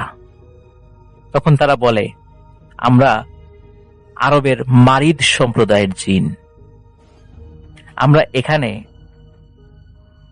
উমাইয়া খেলাফতের সময় থেকে আমরা এখানে রয়েছি, এই জায়গাতে আমরা রয়েছি। এখানে অনেক বড় প্রাসাদ হয়েছে, কিন্তু তারপরেও আমরা ওই উমাইয়া খেলাফতের সময় থেকে এখানে রয়েছি। এখানে একটি কথা বলে রাখা ভালো লিসেনার্স, উমাইয়া খেলাফত যেটা হযরত ওসমান রাদিয়াল্লাহু আনহু প্রতিষ্ঠা করেছিলেন, যেটা 661 সাল থেকে 750 সাল পর্যন্ত বহাল ছিল। তো ওনারা উমাইয়া খেলাফতের সময় থেকেই এই জায়গাতে রয়েছেন, এটা বলেন। এই কথাগুলো যখন জাস্ট অল্প সময়ের জন্য আলোচনা হচ্ছে, তখন খালিক ইসমাইল ভাই উনি খেয়াল করেন যে জিনদের মধ্যে থেকে আরো অনেকেই তারা এই খালিক ইসমাইল ভাইয়ের দিকে এগিয়ে আসছে, এবং এগিয়ে আসছে এই কারণে যে ওই একজন কথা বলছে তার সাথে তার পেছনে তারা জড়ো হচ্ছে, এবং প্রত্যেকের চেহারায় ভয়ানক রাগের ছাপ, বিরক্তির ছাপ। খালিক ইসমাইল ভাই এর মধ্যে আর একটা ভয়ানক বিষয় লক্ষ্য করেন, সেটি হচ্ছে যে আগে শুরুতে ওনারা যে পরিমাণ এই সম্প্রদায়ের লোকদেরকে দেখেছিলেন, জিন বা মারিদ সম্প্রদায়ের জিনদেরকে দেখেছিলেন, এরা মনে হচ্ছে যে দ্রুত তাদের সংখ্যা বৃদ্ধি পাচ্ছে। এবং আরেকটা বিষয় খেয়াল করেন যে যখন হলরুমের জায়গা পূর্ণ হয়ে গেছে সংখ্যা বৃদ্ধি পেতে পেতে, এবার এই প্রায় 40-50 ফুট উচ্চতার এই জিনেরা এরা কি করছে, টিকটিকির মতো দেয়াল বেয়ে বেয়ে জড়ো হচ্ছে এবং শুধু বাড়ছে, সংখ্যাটা শুধু বাড়ছেই। তো টিকটিকির মতো দেয়াল বেয়ে বেয়ে যখন জড়ো হচ্ছে এবং তারা আস্তে আস্তে কি হচ্ছে, এই খালিক ইসমাইল ভাইয়ের দিকে আসছেন। খালিক ইসমাইল ভাই উনি তখন আর সাহস ধরে রাখতে পারেননি। উনি আসলে যে কি দোয়া পড়বেন আর কি বলবেন, উনি জাস্ট একটা শব্দ ওনার মুখ দিয়ে বের হয়েছিল, চিৎকার আকারে বের হয়েছিল, সেটা বিসমিল্লাহ। বিসমিল্লাহ বলে জোরে এক চিৎকার দিয়েছিলেন। উনি দেখেন যখনই চিৎকার দিয়েছেন তখনই এই যে যত জিনরা এরা কি হয়েছে, সব মনে হচ্ছে এই ফ্লোরের মধ্যে ঢুকে যাচ্ছে। দাপ ধূপ শব্দ করে ফ্লোরের মধ্যে তারা ঢুকে যাচ্ছে এবং অল্প কিছু সময়ের মধ্যেই পুরো হলরুম একদম শুনশান নীরবতা। এরপরে উনিও সেন্সলেস হয়ে পড়ে যান। সকালবেলা তাদেরকে উদ্ধার করা হয়। যখন অথরিটিকে এই বিষয়গুলো জানানো হয় তখন অথরিটি বলেন যে এই বিল্ডিং আর থাকার দরকার নাই, আমরা সবাই অন্য বিল্ডিং এ চলে যাব। ওই দিনই সবাইকে অন্য আর একটা বিল্ডিং এ শিফট করা হয়। এরপর তাদের সাথে আর কোনো ঘটনা ঘটেনি। প্রিয় লিসেনার্স, এই মারিদ জিন এরা আসলে কারা? এই মারিদ জিনের উৎপত্তি আসলে সমুদ্র থেকে। আরবে এই মারিদ জিন খুব নামকরা এবং শক্তিশালী জিন হিসেবে পরিচিত। মারিদ জিনরা সাধারণত স্থাপত্য শিল্পে খুব দক্ষ হয়, মানে তারা নির্মাণ কাজে তারা খুব দক্ষ হয়। এটা আরবের মানুষরা তারা মোটামুটি সবাই জানে মারিদ জিন সম্পর্কে।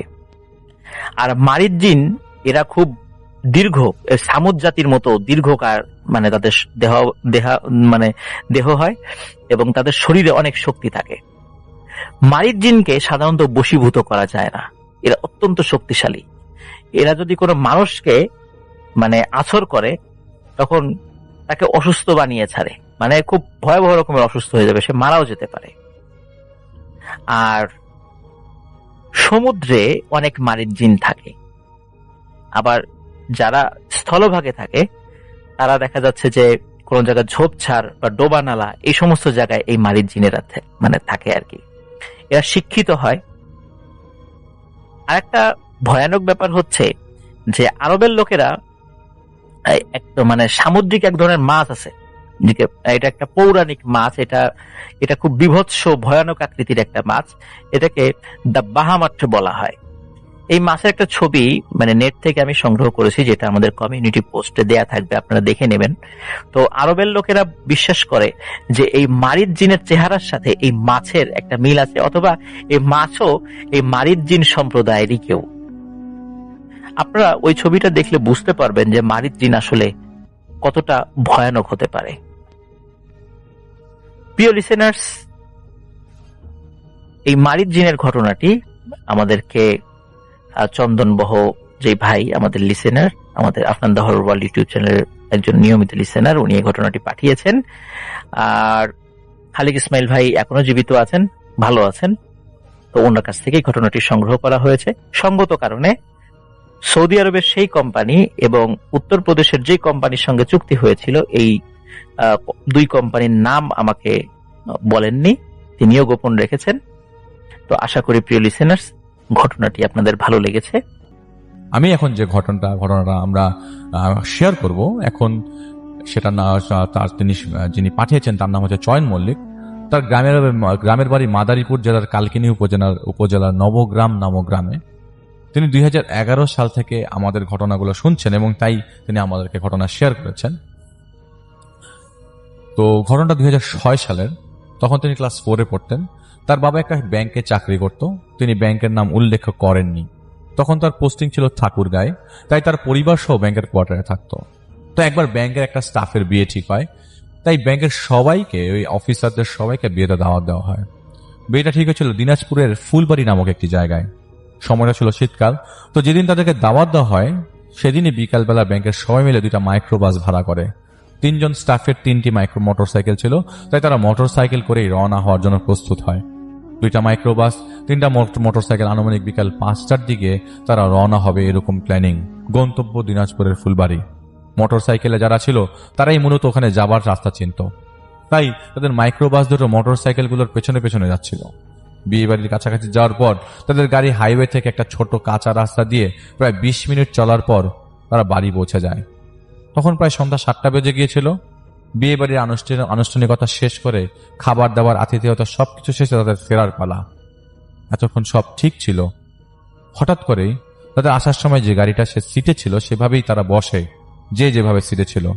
তো তাদের গাড়িতে মোট 8 জন ছিল। তারা তো খুব ছোট ছিল তিনি, আর খুব বেশি এক্সাইটেড ছিল ওই জার্নিতে। তিনি গাড়ির সামনের সিটে বসেছিলেন এক আঙ্কেলের সাথে। তো সবার কাছ থেকে বিদায় নিয়ে তারা রওনা হয়। রাত তখন 12টা। তাদের গাড়িটা সবার পেছনে ছিল। সবার সামনের গাড়িগুলোকে অনুসরণ করে একটা একটা গাড়ি যাচ্ছিল। তো তারা সেই 20 মিনিটের কাঁচা রাস্তাটা পার হচ্ছিল। হঠাৎ কিছু দূর যাওয়ার পর খেয়াল করলো তাদের সামনের গাড়ি বা মোটরসাইকেল নেই। তারা ভাবলো হয়তো অনেক সামনে চলে গেছে, তাই দেখা যাচ্ছে না। তাই তাদের গাড়ির ড্রাইভার স্পিড বাড়িয়ে দেয় ওদের কাছাকাছি চলে যাওয়ার জন্য। তো 20 মিনিটের জায়গায় 45 মিনিট হয়ে গেল। ওই গাড়িগুলোকে তারা পেল, মানে তারা পাচ্ছে না। এমনকি হাইওয়েতেও তারা পায় না। এমনকি ওখানে প্ল্যান ছিল যে পিছনে যদি গাড়ি পড়ে যায় তারা হাইওয়েতে ওয়েট করবে। তো হাইওয়েতে আসতে তো এতক্ষণ লাগার কথা না। আর সেই 20 মিনিটের কাঁচা রাস্তাটা সোজা রাস্তা ছিল, কোনো শাখা প্রশাখা রাস্তা ছিল না। তাই গাড়ি ভুল করেও অন্য রাস্তায় ঢুকে পড়ার কোনো আশঙ্কা নেই। তারা সবাই বেশ ভয় পেয়ে যায়। তাদের ড্রাইভার গাড়ি থামিয়ে স্টার্ট বন্ধ করে বেশ কয়েকবার হর্ন দিল, যাতে সামনে কোনো গাড়ি থাকলে হর্নের রিপ্লাই করে। কিন্তু কোনো রিপ্লাই আসে না। আর কুয়াশার কারণে সামনে কিছু ভালো করে দেখাও যাচ্ছিল না। এত রাস্তায় কোনো মানুষও নাই। তখনকার সময় তাদের কাছে কোনো মোবাইল ফোন ছিল না, তাই ওই গাড়িগুলোর খবর নেওয়ার দ্বিতীয় কোনো উপায় ছিল না। তারা সবাই মিলে ভাবলো হয়তো তারা উল্টা পথে চলে আসছে, অর্থাৎ যেদিক দিয়ে বিয়ের বাড়ি আসছিল সেই রাস্তার অনেক গভীরে তারা প্রবেশ করে গেছে। তো তাদের সাথে যে গাড়িগুলো ছিল ওরাও হয়তো ভুল পথে চলে গেছে, ওরাও হয়তো কিছুক্ষণ পর ফিরে আসবে। তাই তারা ওই গাড়িগুলোর জন্য ওখানেই প্রায় আধা ঘন্টা অপেক্ষা করে, কিন্তু কোনো গাড়িই আসে না। তো তারা এবার সিদ্ধান্ত নেয় যে থাক, ওদের জন্য এখানে অপেক্ষা না করে বরং আমরা বিয়ে বাড়ির দিকেই ফেরত যাই। তো তারা ফেরত যাওয়ার ব্যবস্থা করে। তো এবার তারা গাড়ি ঘুরিয়ে আবার বিয়ে বাড়ির দিকে রওনা হয়। কিন্তু আশ্চর্য, প্রায় 45 মিনিটের বেশি সময় গাড়ি চালানোর পরও তারা বিয়ে বাড়ি খুঁজে পাচ্ছে না। রাত প্রায় তখন 2টা। এবার তারা বেশ ভয় পেয়ে গেছে, কিন্তু কিছুই বুঝতে পারছিল না যে এখানে কি করবে। এরকম প্রায় আরো 6-7 মিনিট তাদের গাড়িটা চলে। হঠাৎ কুয়াশার ভেতর থেকে তারা দেখতে পায় সামনে 3টা মোটরসাইকেলগুলোকে দেখে তারা একটা স্বস্তির নিঃশ্বাস ফেলে। তারা ভাবে যার কোনো ভয় নেই, যাক বাঁচা গেল। তো তারা সঠিক পথেই যাচ্ছে। তাদের গাড়ির ভেতর থেকে তাদেরকে অনেক ডাকা হলো। গাড়ির ভেতর থেকে ডাকলো যে আপনারা তখন কোথায় ছিলেন? আমরা যে এতক্ষণ পিছনে পড়েছিলাম আপনারা কেউ খেয়াল করেন নাই? কিন্তু ওই দিক থেকে কোনো প্রতি উত্তর আসছে না। তো তারা শুধু 3টা মোটরসাইকেল দেখতে পাচ্ছিল, কিন্তু দ্বিতীয় মাইক্রোবাসটা দেখছিল না। তো তারা ভাবলো হয়তো সামনে আছে, কুয়াশায় দেখা যাচ্ছে না। তো তারা মোটরসাইকেলগুলোর পেছনে পেছনে প্রায় আধা ঘন্টা গাড়ি চালায়। মোটরসাইকেলগুলোর আকার স্বাভাবিকের তুলনায় আস্তে আস্তে অনেক বড় হতে থাকে। তারা সবাই গাড়ির ভেতরে থাকা সবাই রীতিমতো ভয় পেয়ে থরথর করে কাঁপতে থাকে। এবং যিনি ছিলেন সামনে, ক্লাস 4-এ পড়ে, ছোট বাচ্চা, তিনি ভয় কেঁদেই দিয়েছে। তাদের ড্রাইভার সাথে সাথে গাড়ি ব্রেক করে গাড়ি থামিয়ে দেয়। তারা গাড়ি থামানোর সাথে সাথে সেই মোটরসাইকেলগুলো থেমে যায়, কিন্তু মোটরসাইকেলগুলো তাদের সামনেই থাকে। তারা তখন সবাই ভয়ে যার মতো দুয়াউরুদ পড়তে থাকে। গাড়ির বাইরে বের হওয়ার সময় চান্স পাচ্ছিল না, সাহস পাচ্ছিল না কেউ। এভাবে কিছুক্ষণ পার হওয়ার পর তারা দেখে মোটরসাইকেলগুলো আস্তে আস্তে অদৃশ্য হয়ে যায়। তারা আবারও সৃষ্টিকর্তার নাম নিয়ে গাড়ি স্টার্ট করে। রাত তখন 3টা। এবার তাদের গাড়ি একা একাই চলছে। সামনে পিছনে কোনো গাড়ি নেই। দুপাশে শুধু ফসলের ক্ষেত, সামনে রাস্তা, এছাড়া তারা কিছুই দেখতে পাচ্ছে না। তাদের কোথায় যাচ্ছে, কোথায় ড্রাইভ করে যাচ্ছে তারা কিছুই জানে না। তারা শুধু হাইওয়ে খোঁজার চেষ্টা করছে। এভাবে আর 20 মিনিট চলার পর তারা হঠাৎ ভয়ে চিৎকার দিয়ে ওঠে গাড়ির ভেতর থেকে। সামনে 3টা কাঁচা রাস্তা, এবং 3টা রাস্তার 3টা লাশের খাটিয়া রাখা, এবং খাটিয়ার ভেতরে সাদা কাফনের পেঁচানো কি যেন রাখা আছে। রাস্তা দেখে ড্রাইভার হঠাৎ করে হার্ট ব্রেক করে। তিনি ভয়ে হামাগুড়ি দিয়ে সামনের সিটের উপর থেকে গাড়ির মাঝের সিটে চলে যায়, কারণ এই দৃশ্য তিনি দেখতে পাচ্ছিল না। তারা আবারও যে যার মতো জোরে জোরে দোয়া দুরুদ পড়তে থাকে। এভাবে কিছুক্ষণ দোয়া দুরুদ পড়ার পরে তারা দেখলো সামনে আর কোনো খাটিয়া নেই, কিন্তু তারা দেখলো সাদা জব্বা পরা একজন বয়স্ক লোক তাদের দিকে এগিয়ে আসছে। তাদের গাড়ির কাছে এসে লোকটা শুধু বলে গেল, যদি বাঁচতে চাস তোরা তাহলে ফজরের আগেই কেউ গাড়ি থেকে বের হবি না, আর গাড়ির সামনের দিকে আর এক পাও এগোবি না। এই বলে লোকটা অন্ধকারে মিলিয়ে যায়। এরপরে তারা গাড়িতেই বসেছিল, তো কতক্ষণ বসেছিল তারা জানে না, তিনি আর মনে করতে পারেননি। অনেকে ঘুমিয়ে পড়েছিল। হঠাৎ তারা ফজরের আজান শুনতে পায়। আস্তে আস্তে যখন দিনের আলো ফোটা শুরু করে এবং কয়েকজন কৃষক আসছিল খেতে কাজ করতে, তারা তাদেরকে জিজ্ঞেস করে, কি হয়েছে আপনাদের, আপনারা এখানে কেন? তো তারা সব ঘটনা বলে। সব সময় তারা অবাক হয়ে বলে, ভাই এটা তো দিনাজপুর না, এটা তো বালিয়াডাঙ্গি। তারা সবাই শুনে থতমত খেয়ে যায়, দিনাজপুর থেকে বালিয়াডাঙ্গি কি করে তারা আসলো? যাই হোক, তারপরে এরপরে এই রাস্তার ডিরেকশন নিয়ে তারা আস্তে আস্তে পরে বাসায় পৌঁছে যায়। এরপরে বাসায় ফিরে বাকিদেরকে জিজ্ঞাসা করলে তাদেরকে বলে, মানে তাদের ফেলে আসলো কেন তারা বলে, কিন্তু তারা বললো যে তারা হঠাৎ করে খেয়াল করে তাদের পিছনে তাদের গাড়িটা মানে সামনে যে গাড়িটা ছিল আর যারা ভিকটিম যে গাড়িটা, তাদেরকে পেছনে পায় নাই তারা। কিন্তু তারাও অনেক অনেক খোঁজাখুঁজি করেছে, কিন্তু গাড়িটা তারা খোঁজ পায় নাই। এই জন্য তারা তাদের মতো করে চলে আসে। তো এটা ছিল ঘটনা। ভাই আপনাকে অনেক ধন্যবাদ আপনার স্টোরির জন্য। এবং ঘটনাটা যেরকমই হোক, আমি ঘটনাটা কয়েক লাইন পরেই বুঝে গেছি যে ঘটনাটা আসলে ভালো ঘটনা এবং এই ঘটনাটা শেয়ার করা যায়। আজকের ঈদের দিন আপনাদের এই ঘটনাটা পড়ে আমি নিজেও খুব ভালো ফিল করছি, এবং যারা আজকে ঘটনা শেয়ার করেছে আমি আশা করছি আপনাদের সবার কাছে আমাদের আজকের ঘটনাগুলো ভালো লেগেছে। এবং আগামীকালকের ঘটনা শোনার জন্য আপনাদের সবাইকে আমন্ত্রণ জানাচ্ছি। আমাদেরকে যারা ঘটনা পাঠাতে ইচ্ছুক তারা সরাসরি আমাদের ইমেইল অ্যাড্রেসে ALIMALRAZW14@gmail.com, সেখানে আপনারা আপনার পছন্দের ঘটনাগুলো রেকর্ড করে পাঠাতে পারেন, অথবা আমাদেরকে আপনারা মেইল করে পাঠিয়ে দিতে পারেন আপনাদের ঘটনা। চেষ্টা করবেন ঘটনা যেন একটু বড় হয়, এবং যদি ঘটনাটা বড় হয় তাহলেই চেষ্টা করবেন পাঠানোর। এবং আপনারা যখন ভয়েস মেসেজটা রেকর্ড করবেন সেখানে যেন কোনো নয়েজ না থাকে, এটা খেয়াল করবেন। আপনাদেরকে কাল 2 অগাস্ট ঈদের দ্বিতীয় দিন আপনাদের সবাইকে আমন্ত্রণ জানাচ্ছি আমাদের দ্বিতীয় এপিসোড শুনবার জন্য। আশা করছি আগামীকালকের ঘটনাগুলো আপনারা অনেক পছন্দ করবেন। আজ এই পর্যন্তই, কাল আবারও দেখা হচ্ছে। সবাই ভালো থাকবেন, সুস্থ থাকবেন এবং এই প্যান্ডেমিক সিচুয়েশনে সাবধানে থাকবেন। আসসালামু আলাইকুম।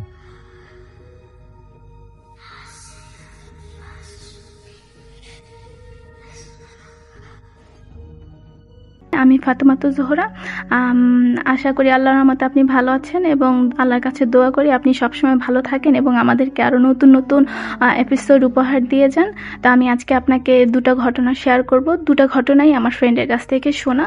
তো প্রথম যে ঘটনাটা আমি শেয়ার করি সেটা হচ্ছে খুবই রিসেন্টলি ঘটে। এটা আমার ফ্রেন্ড কিছুদিন আগে ওদের বাড়িতে যায়। ওদের বাড়ি হচ্ছে যে ময়মনসিংহ জেলার বাউলা গ্রামে। তো এই ঘটনাটাও যখন বাড়িতে যায় তখন ওর মামা এসে ওদের সাথে শেয়ার করে।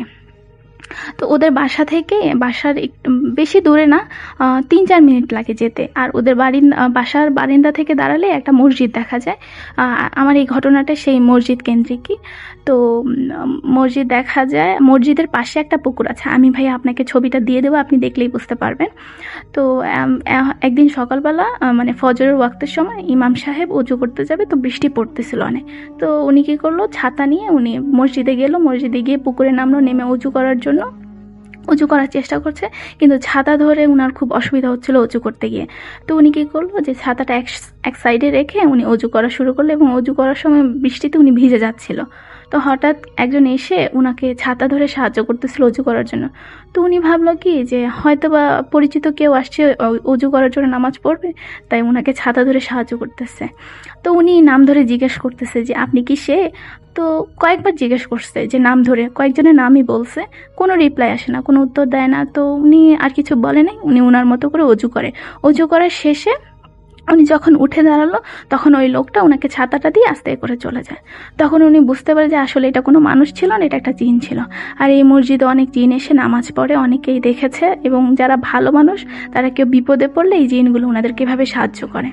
আর যেই পুকুরটা ছবি দিলাম মসজিদের পাশে, এই পুকুরটাকে ঘিরেও একটা কাহিনী আছে। সেটা হচ্ছে যে এই পুকুরটা যখন যে ব্যক্তি মানে নির্মাণ করবে মসজিদের পুকুরটা, তো মসজিদ নির্মাণ করার পরে এই পুকুরটা নির্মাণ করতে যায়, তো অর্ধেক সিঁড়ি পর্যন্ত মানে তখন তো আর এরকম পাকা ছিল না, মানে কাঠের সিঁড়ি করে। তো ওই সিঁড়ি করা পর্যন্ত হঠাৎ লোকটা একদিন স্বপ্নে দেখে কি যে একটা পীর আউলিয়া টাইপের একটা লোক তাকে স্বপ্নে এসে বলতেছে যে এখানে আমার কবর আছে, তুই এখানে আর পুকুর কাটিস না, আমার ডান হাত কেটে গেছে তুই মাটি কাটার ফলে, তো যদি এই পুকুরটা পুরোটা খনন করিস তাহলে তোর অনেক সমস্যা হবে। তো লোকটা স্বপ্নের এই জিনিসটা আর পাত্তা দেয়নি, সে কী করলো যে মানুষকে দিয়ে ওই পুকুরটা পুরোটা খনন করে ফেলে। ওই পুকুরটা খনন করার পরে কিছুদিন পরেই তার পরিবারের প্রত্যেকটা মানুষ মারা যায়, এবং তার পুরো বংশের কেউ এখন আর বেঁচে নেই, সবাই মারা গেছে। তো এটাই ছিল মানে এই পুকুর আর এই মসজিদ রিলেটেড ঘটনা। আর এই ঘটনাটা ইমাম সাহেব আমার ফ্রেন্ডের মামাকে শেয়ার করে, এটা খুবই রিসেন্টলি ঘটে। এটা ছিল আমার প্রথম ঘটনা। এবং দ্বিতীয় ঘটনা হচ্ছে যে ফ্রেন্ড তার দাদার কাছ থেকে শুনে, এটা হচ্ছে যে 90s দিকের কাহিনী। তো ওর দাদা এই কাহিনীটা ওকে শেয়ার করে। তখন একদিন, আচ্ছা 90s সময় হচ্ছে যে গ্রামের দিকে কিন্তু ভাইয়া তখন ছিল অনেক গাছপালা বেশি ছিল, আর একটু মানে জঙ্গল জঙ্গল টাইপের ছিল। তো একটা কৃষক মাঠে কাজ করে মানে বাড়িতে ফিরতেছিল, তার বাড়িতে সদস্য কেউই ছিল না, শুধু সে ছিল। তো সে মাঠে কাজ করে মানে বাড়িতে ফিরে আসতেছিল, তখন হচ্ছে যে সন্ধ্যা হয়ে গেছে, মানে মাগরিবের ওয়াক্ত হয়ে গেছে। তো ফিরে আসতেছিল, এমন সময় মানে এক জায়গায় অনেক মানে গাছপালা, মানে পুরো জঙ্গল না কিন্তু অনেক ঘন জঙ্গলের মতো ছিল। তো ওইখানে দেখে একটা মেয়ে বসে বসে কান্না করতেছে, মেয়েটা খুব সুন্দর ছিল, কান্না করতেছে। তো লোকটা এসে জিজ্ঞেস করতেছে, মেয়েটা যে খুব বেশি এইজ বা বড় এরকম না, আবার খুব ছোট না, মানে টিন এজ টাইপের ছিল। তো সে কান্না করতেছে দেখে লোকটার মায়ের হাতে গিয়ে জিজ্ঞেস করে যে কি হয়েছে বা কেন কান্না করতেছে। তো মেয়েটা অনেক কান্না করতে করতে বলে যে সে হারাই গেছে, তার বাবা মাকে সে হারায় ফেলছে, যে সে এখানে চিনে না কিভাবে চলে আসছে, সে অনেক কিছুই বলে। তো লোকটার মায়া হয়, তো সে কী করে তার বাড়িতে নিয়ে আসে। তো বাড়িতে রাখার পরে কিছুদিন রাখার পরে সে লোকটা ওই মেয়েটাকে বিয়ে করে ফেলে। আর ভাইয়া জানেনই তো তখনকার সময়ে একটু কম বয়সী মেয়েদেরকে বিয়ে করে ফেলা হতো বা বিয়ে দিয়ে দেওয়া হতো। তো সেই লোকটা ওই মেয়েটাকে বিয়ে করে ফেলে। আচ্ছা ঠিক আছে, বিয়ে করলো, বিয়ে করার পরে সুন্দর সংসার করতেছে সে তার মতো। তো হঠাৎ করে এখন গ্রামে দেখা যাচ্ছে কি যে গরু ছাগল মানে মারা যাচ্ছে, অনেকেই দেখতেছে গরু ছাগল মৃতদেহ পড়ে থাকে, গলাটা মোচকানো, রক্ত চুষে খেয়ে ফেলার মতো, এরকম একদম মানে রক্ত নাই শরীরে, এরকম অনেক জায়গায় মানে হঠাৎ ঘটতেছে। সবাই গ্রামের সবাই অনেক মানে চিন্তিত যে এটা হঠাৎ করে এগুলো কি হচ্ছে, মানে কেউ বুঝতেছে না যে কেন এরকম হচ্ছে, সবাই খুবই চিন্তা করতেছে। তো সেই কৃষক লোকটা মানে কি কারণে সেটা এক্স্যাক্টলি বলেনি ওর দাদা। তো তার মানে বইয়ের উপরে সন্দেহ করতে থাকে যে নিশ্চয়ই ওর মধ্যে কোনো গন্ডগোল আছে, ও আসার পরেই এরকম শুরু হচ্ছে। তো লোকটা কি করে যে প্রমাণের জন্য, কীভাবে প্রমাণ দেখবে বা প্রমাণ নিবে, তো এটার জন্য সে কি করে যে একদিন তার হাতের 15 আঙ্গুল যেটা মানে ছোট আঙ্গুল যেটা, সেটাকে সে কেটে ফেলে, কেটে ওটার মধ্যে লবণ লাগিয়ে দেয়। কারণ হচ্ছে সে রাতের বেলা যেন না ঘুমাতে পারে, যন্ত্রণায় সে যেন আর তার ঘুম যেন না আসে, সেজন্য সে এই কাজটা করে। আর এই কাজটা যে সে করে তার বউ তা এটা দেখতে পায় নাই। তো সে রাত্রেবেলা যথারীতি শুয়ে থাকে, ঘুমানোর ভান করে, সে ঘুম আসে না, যেহেতু তার ওই আঙ্গুলে লবণ লাগানো, সে অনেক কষ্ট পাচ্ছে, তো ঘুমাইতে পারে না। তো রাত্রেবেলা হঠাৎ সে দেখে তার বউ বিছানা থেকে উঠে দরজা খুলে বাইরের দিকে চলে যাচ্ছে। তো সে কি করলো যে উঠে সে ওই বউয়ের পিছন পিছন যেতে থাকে। তো কিছু দূর যাওয়ার পর দেখে একটা বাড়ি থেকে সে একটা গরু বের করে নিয়ে আস্তে আস্তে সে নদীর দিকে চলে যায়। তাদের বাড়ি থেকে একটা নদী ছিল, তো নদীর দিকে চলে যায়। নদীর দিকে যাওয়ার পরে দেখে মহিলাটা আস্তে করে গরুটাকে 2 হাত দিয়ে মাথার উপর তুলে ফেলে। লোকটা তো তখন বুঝতে পারে যে আর এ তো নর্মাল কেউ না, এ অস্বাভাবিক। তখনই লোকটা ভয় পেতে শুরু করে, বুঝতে পারে যে আসলে তার বউ না, মানুষ না, সে অন্য কিছু। তো দেখে যে তখন গরুটাকে মাথার উপর উঠিয়ে মাথাটা মুচকিয়ে ওটা রক্ত খাওয়া শুরু করে। তখন লোকটা তো অনেক ভয় পেয়ে যায়। ভয় পাওয়ার পরে যখন এই যে গরুটাকে সে নদীতে ফেলে দিতে যাবে, তখন লোকটা কি করে, তাড়াহুড়া করে ওখান থেকে চলে আসে, কারণ তাকে যদি দেখে ফেলে তো তাকেও মেরে ফেলবে। সে তাড়াতাড়ি বাড়িতে চলে আসে এবং হাত পা ধুয়ে ফেলে, কারণ যদি তার পায়ে মাটি, যেহেতু সে তার বউয়ের সাথে বের হয়ে গেছে, তার পায়ে অনেক কাদা মাটি লেগেছিল, এগুলো দেখলে আবার সন্দেহ করবে। তো সে এসে শুয়ে পড়ে। শুয়ে পড়ার পর পরের দিন সকালে সে একজন দুজন করে সবাইকে, গ্রামের সবাইকে আস্তে আস্তে জানাইতে থাকে যে তার বউ এরকম। তো সবাই তো এই জিনিসটা নিয়ে অনেক চিন্তিত, এখন কি করবে। তো তারা সবাই মিলে সিদ্ধান্ত নেয় যে একে যদি না মেরে ফেলা হয় তাহলে গ্রামের সবাইকেই সে মেরে ফেলবে আস্তে আস্তে, বা গরু ছাগল খেয়ে ফেলার পর তারপর তো মানুষকেই সে ধরবে। তো তারা কি করে, ওই তার জমিতে, ওই কৃষকের জমিতে একটা কুয়ার মতো খনন করে, ছোট কুয়া টাইপের খনন করে এবং খুবই গভীর করে। তো খনন করার পরে তো তারা সবাই কি করে, ওই দিনটা খুব উৎসব, মানে সবাই খুব খাওয়া দাওয়া করে একসাথে, অনেক মজা টজা করে, যে পুকুর কাটছে একটা আনন্দের মতো করে। তো আনন্দ করে, তো গ্রামের কিছু মহিলাকে পাঠায় ওই মহিলাটাকে আনার জন্য, যে দেখার জন্য যে তাদের জমিতে একটা পুকুর কাটা, ছোট কুয়ার মতো কাটা হয়েছে, তো তাকে দেখার জন্য। তো মহিলা না আসতে চায় না কেন জানি, তো তাকে এক প্রকারের জোর করেই তাকে সব মহিলারা নিয়ে আসে। তো নিয়ে আসার সময় সবাই তাকে সামনের দিকে ঠেলে পাঠায়, কিন্তু সে আস্তে আস্তে আস্তে হাঁটতে হাঁটতে পিছনের দিকে চলে আসে, মানে পিছন হয়ে যায়, সবাই সামনে থাকে সে পিছনে। তাকে এরকম কয়েকবার জোর করে সামনে আনা হয়, সে আস্তে আস্তে পিছনে চলে যায়। তো একটা পর্যায়ে সে কুয়ার সামনে এসে দাঁড়ায়, দাঁড়ানোর পর সবাই তাকে ধাক্কা দিয়ে ওই কুয়াতে ফেলে দেয়। তো কুয়াতে ফেলে দেওয়ার পরে সবাই ওই কুয়াতে মাটি ফেলা শুরু করে, আর ওই কুয়ার মাটি যেন ঠিকভাবে শক্তপোক্তভাবে মানে বসে, সেজন্য ওনারা হাতি নিয়ে আসে। তো ওই হাতি নিয়ে আসার মাটি ফেলার পর ওই হাতি দিয়ে মাটিগুলোকে চাপা দেওয়া হয়, মানে সমান করে যেন একদম বসে যায়, যেন মাটি আলগা না হয়ে যায়। তো হাতি যখন এগুলোকে মানে মাটিগুলো পাড়া দিচ্ছিল, তো তখন নাকি মাটির ভিতর থেকে মানে ওই জিনিসটা এমন জোরে গর্জন করতেছিল, মানে পুরো মাটি কাঁপতেছিল। তো মাটি কাঁপতেছে, তারপরেও ওনারা অনেক কষ্ট করে ওই হাতি দিয়ে মাটি চাপা দিয়ে দোয়া দুরুস পরে পুরো জায়গাটাকে বন্ধ করে দেয়। বন্ধ করে দেওয়ার পর সবাই চলে আসে। চলে আসার পরে ওই জায়গা থেকে নাকি 7 দিন পর্যন্ত মানে অনেক চিৎকার আর্তনাদ শোনা যেত, মানে ওখান থেকে বের হওয়ার জন্য ওই জায়গাটার থেকে।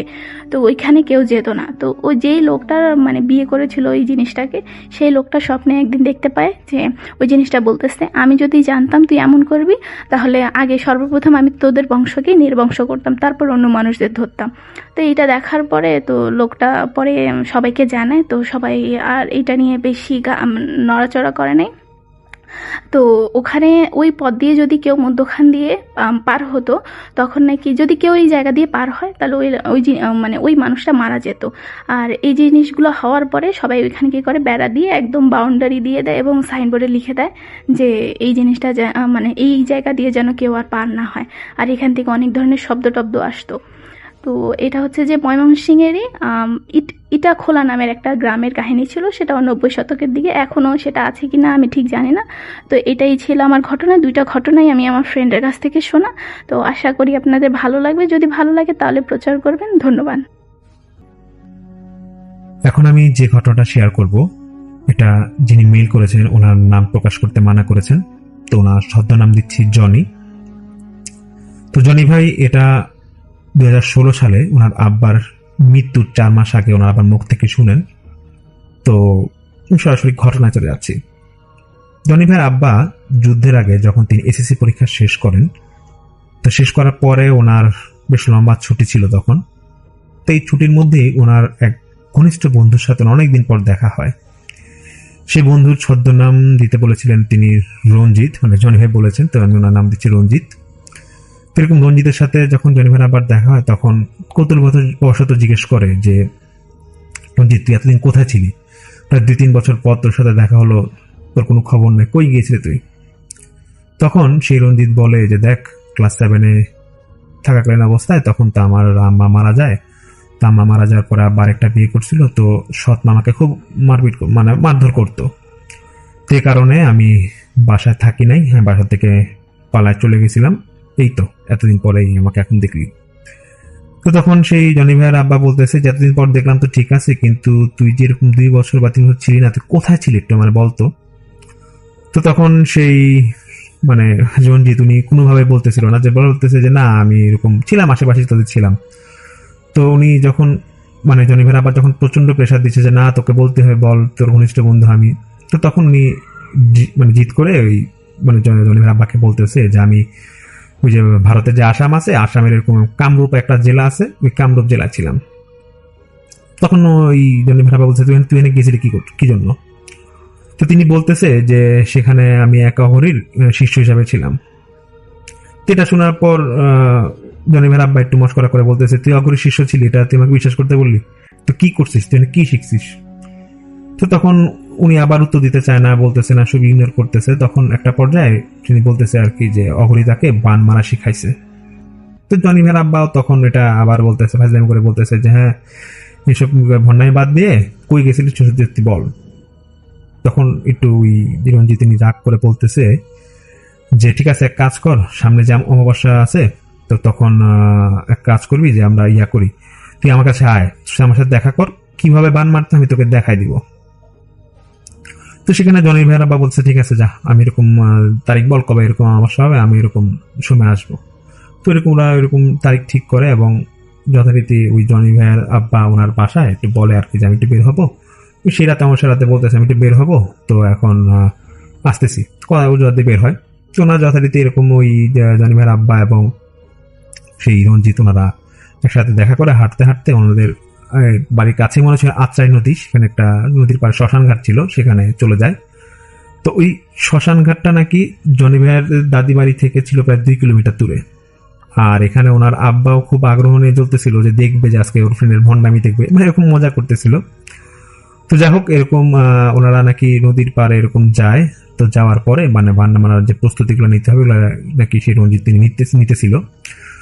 তো উনি করছে কি বান মারার জন্য প্রথমে নাকি নদীর তীরের যে বালু আছে বালু নিচে এবং 2 দিন আগের পুরানো চিতার ছাই নিচে, তারপরে নদীর পানি নিচে একটু আবার হচ্ছে একটু সিঁদুর নিয়ে উনি ওনার কাজ শুরু করছে, মানে হিন্দু যে সিঁদুর থাকে সিঁদুর নিয়ে কাজ শুরু করছে। তো উনি নাকি মানে মন্ত্র পড়তেছিল, এটা নাকি জনি ভাইয়ের আব্বা এটা বুঝতেছিল না যে কি মন্ত্র পড়তেছে, মানে অজানা কি মানে অন্য ভাষার মন্ত্র পড়তেছিল। এবং উনি বালু ছাই সেই নদীর পানি এক চিমটি মানে সিঁদুর নিয়ে উনি মিশাতে থাকে, মানে মিশ্রণ করতে থাকে নাকি। তো মিশ্রণ করতে গিয়ে মাটির উপরে উনি একটা মানে মানুষ আকৃতির পুতুল নাকি বানায় ফেলছিল। এবং এই পুতুল বানানোর পরেই উনি আবার করছে কোনো পকেট থেকে চিকন 2টা মানে বাঁশের পাতা নিছে এবং হচ্ছে মোটা লাল সুতা নিয়ে উনি আবার মন্ত্র পড়া শুরু করে এবং উনি নাকি একটা ধনুকের মতো বানায় ফেলে। এবং এটা উনি যখন তীরের মতো এরকম বানায় ফেলে এবং মানে ধনুকের মতো বানায় ফেলে, তারপর নাকি তিনি আবার একটা উনি ওনার পকেট থেকে আবার একটা কাঠি বের করে মানে এটা মানে তীর ছুড়বে সেরকম নাকি উনি এরকম কাঠি বের করে ফেলে আর কি। তো এগুলো আবার উনি করে কি যে ওনার ওই বন্ধু যে মানে জনি ভাইয়ের আব্বার হাতে দেয় আর কি। দেওয়ার পরে সেই রঞ্জিত উনি মানে 12 বার নাকি একটা মন্ত্র পড়তেছিল এবং উনি মন্ত্র পড়ে পড়ে মানে এক নিঃশ্বাসী মন্ত্র পড়তেছিল এবং পড়ে পড়ে নাকি সেই যে পুতুলটা বানাইছিল মাটির উপরে সেখানে নাকি ফু দিচ্ছিল বারবার। এবং এত জোরে মন্ত্র পড়তেছিল মানে জনি ভাইয়ের আব্বা নাকি তখনই তিনি ভাবতেছে হয়তো মস্করা করতেছে বা দেখাচ্ছে কিছু এরকম নাকি। মন্ত্র যখন পড়তে পড়তে হঠাৎ করে মানে জনি ভাইয়ের আব্বা একটু ভয় লাগে, তিনি একটা বিকট শব্দ পায় এবং ওনার জনি ভাইয়ের আব্বা নাকি তখন দেখে যে আকাশে মানে তারা যেরকম উজ্জ্বল করে না সেরকম উজ্জ্বল মানে মানুষের আকৃতির মতো কিছু একটা উড়ে এসে ওনাদের যে শ্মশান ঘাট ছিল সামনে সেখানে একটা মানে শিমুল গাছ ছিল। তো শিমুল গাছের উপরে এসে নাকি মগডাল এসে নাকি বসে এবং সেই মুহূর্তে সেই ওই রঞ্জিত মানে ওনার যে জনি ভাইয়ের আব্বার যে বন্ধু সে বলতেছে যেটা একটা পরি, তুই দেখ এটা কি হয়। তো বলতেছে সমস্যা নেই, তো কোনো ক্ষতি করবে না। এদিকে নাকি জনি ভাইয়ের আব্বা নাকি প্রায় তখন বেশ ভয় পেয়ে যাচ্ছিল। উনি তখন ওনার বন্ধুকে যখন অবিশ্বাস করা হয় তখন একটু উনি বিশ্বাস করা শুরু করে আর কি। তো বলতেছে যে এরকম যে বান মারতে হবে, তো কাকে বান মারবে এটা নাকি বলতেছিল সেই জনি ভাইয়ের আব্বার বন্ধু রঞ্জিত উনি বলতেছিল। তো জনি ভাইয়ের আব্বা বলতেছে না আমার বান মারা কেউ না, এগুলো বাদ দে, চল আমার বাসায় চলে যায়। তখন সেই রঞ্জিত বলতেছে যে না, বান যেহেতু মারার পরিকল্পনা নিয়ে আসছে তোকে বান মারা আমি দেখায় ছাড়বো। তো একটা পর্যায়ে উনি বলে যে ঠিক আছে আমি আমার সৎ মায়ের উপর বান ফেলবো, তো বান মারবো, এখন আমি দেখ কি করি। তো উনি নাকি ওনার সৎ মায়ের নাম সহ আবার মন্ত্র পড়তে থাকে এবং উনি ওই যে পুতুল এবং তীর আর কাঠি যেটা আছে এটার মধ্যে ফু মারতে থাকে এবং ফু মারার একটা পর্যায়ে উনি ধনুকের একটা কাঠিতে মানে তীর বানায়, মানে ধনুকের একটা কাঠিকে উনি তীর বানায়। ওই পুতুলটা যেটা ছিল ওটাকে তাক করে মানে যে পুতুলটা উনি মানে পাড়ার মধ্যে উনি মানুষ আকৃতি বানাইছিল ওটাতে তাক করে উনি ছুঁড়ে মারে এবং ওই যে তীরের যে একটা কাঠির অংশ ছিল সেই অংশটাকে পুতুলের ডান পায়ে গিয়ে লাগে, এবং সেই মানে লাগার সঙ্গে সঙ্গেই মানে সেকেন্ডের মধ্যে নাকি একটা প্রচন্ড চিৎকারের আওয়াজ আসে পাশের মানে কোনো বাড়ি থেকে। এটা নাকি জনি ভাইয়ের আব্বা স্পষ্ট শুনে, এবং এটা শোনার পরেই মানে চিরঞ্জিত নাকি জোরে হাসতে হাসতে বলতেছিল যে দেখ কাজ কিন্তু হয়ে গেছে। তখন জনি ভাইয়ের আব্বা নাকি কিছুটা ভয় পেয়ে যায়, বলতেছে যে কি কাজ হয়েছে।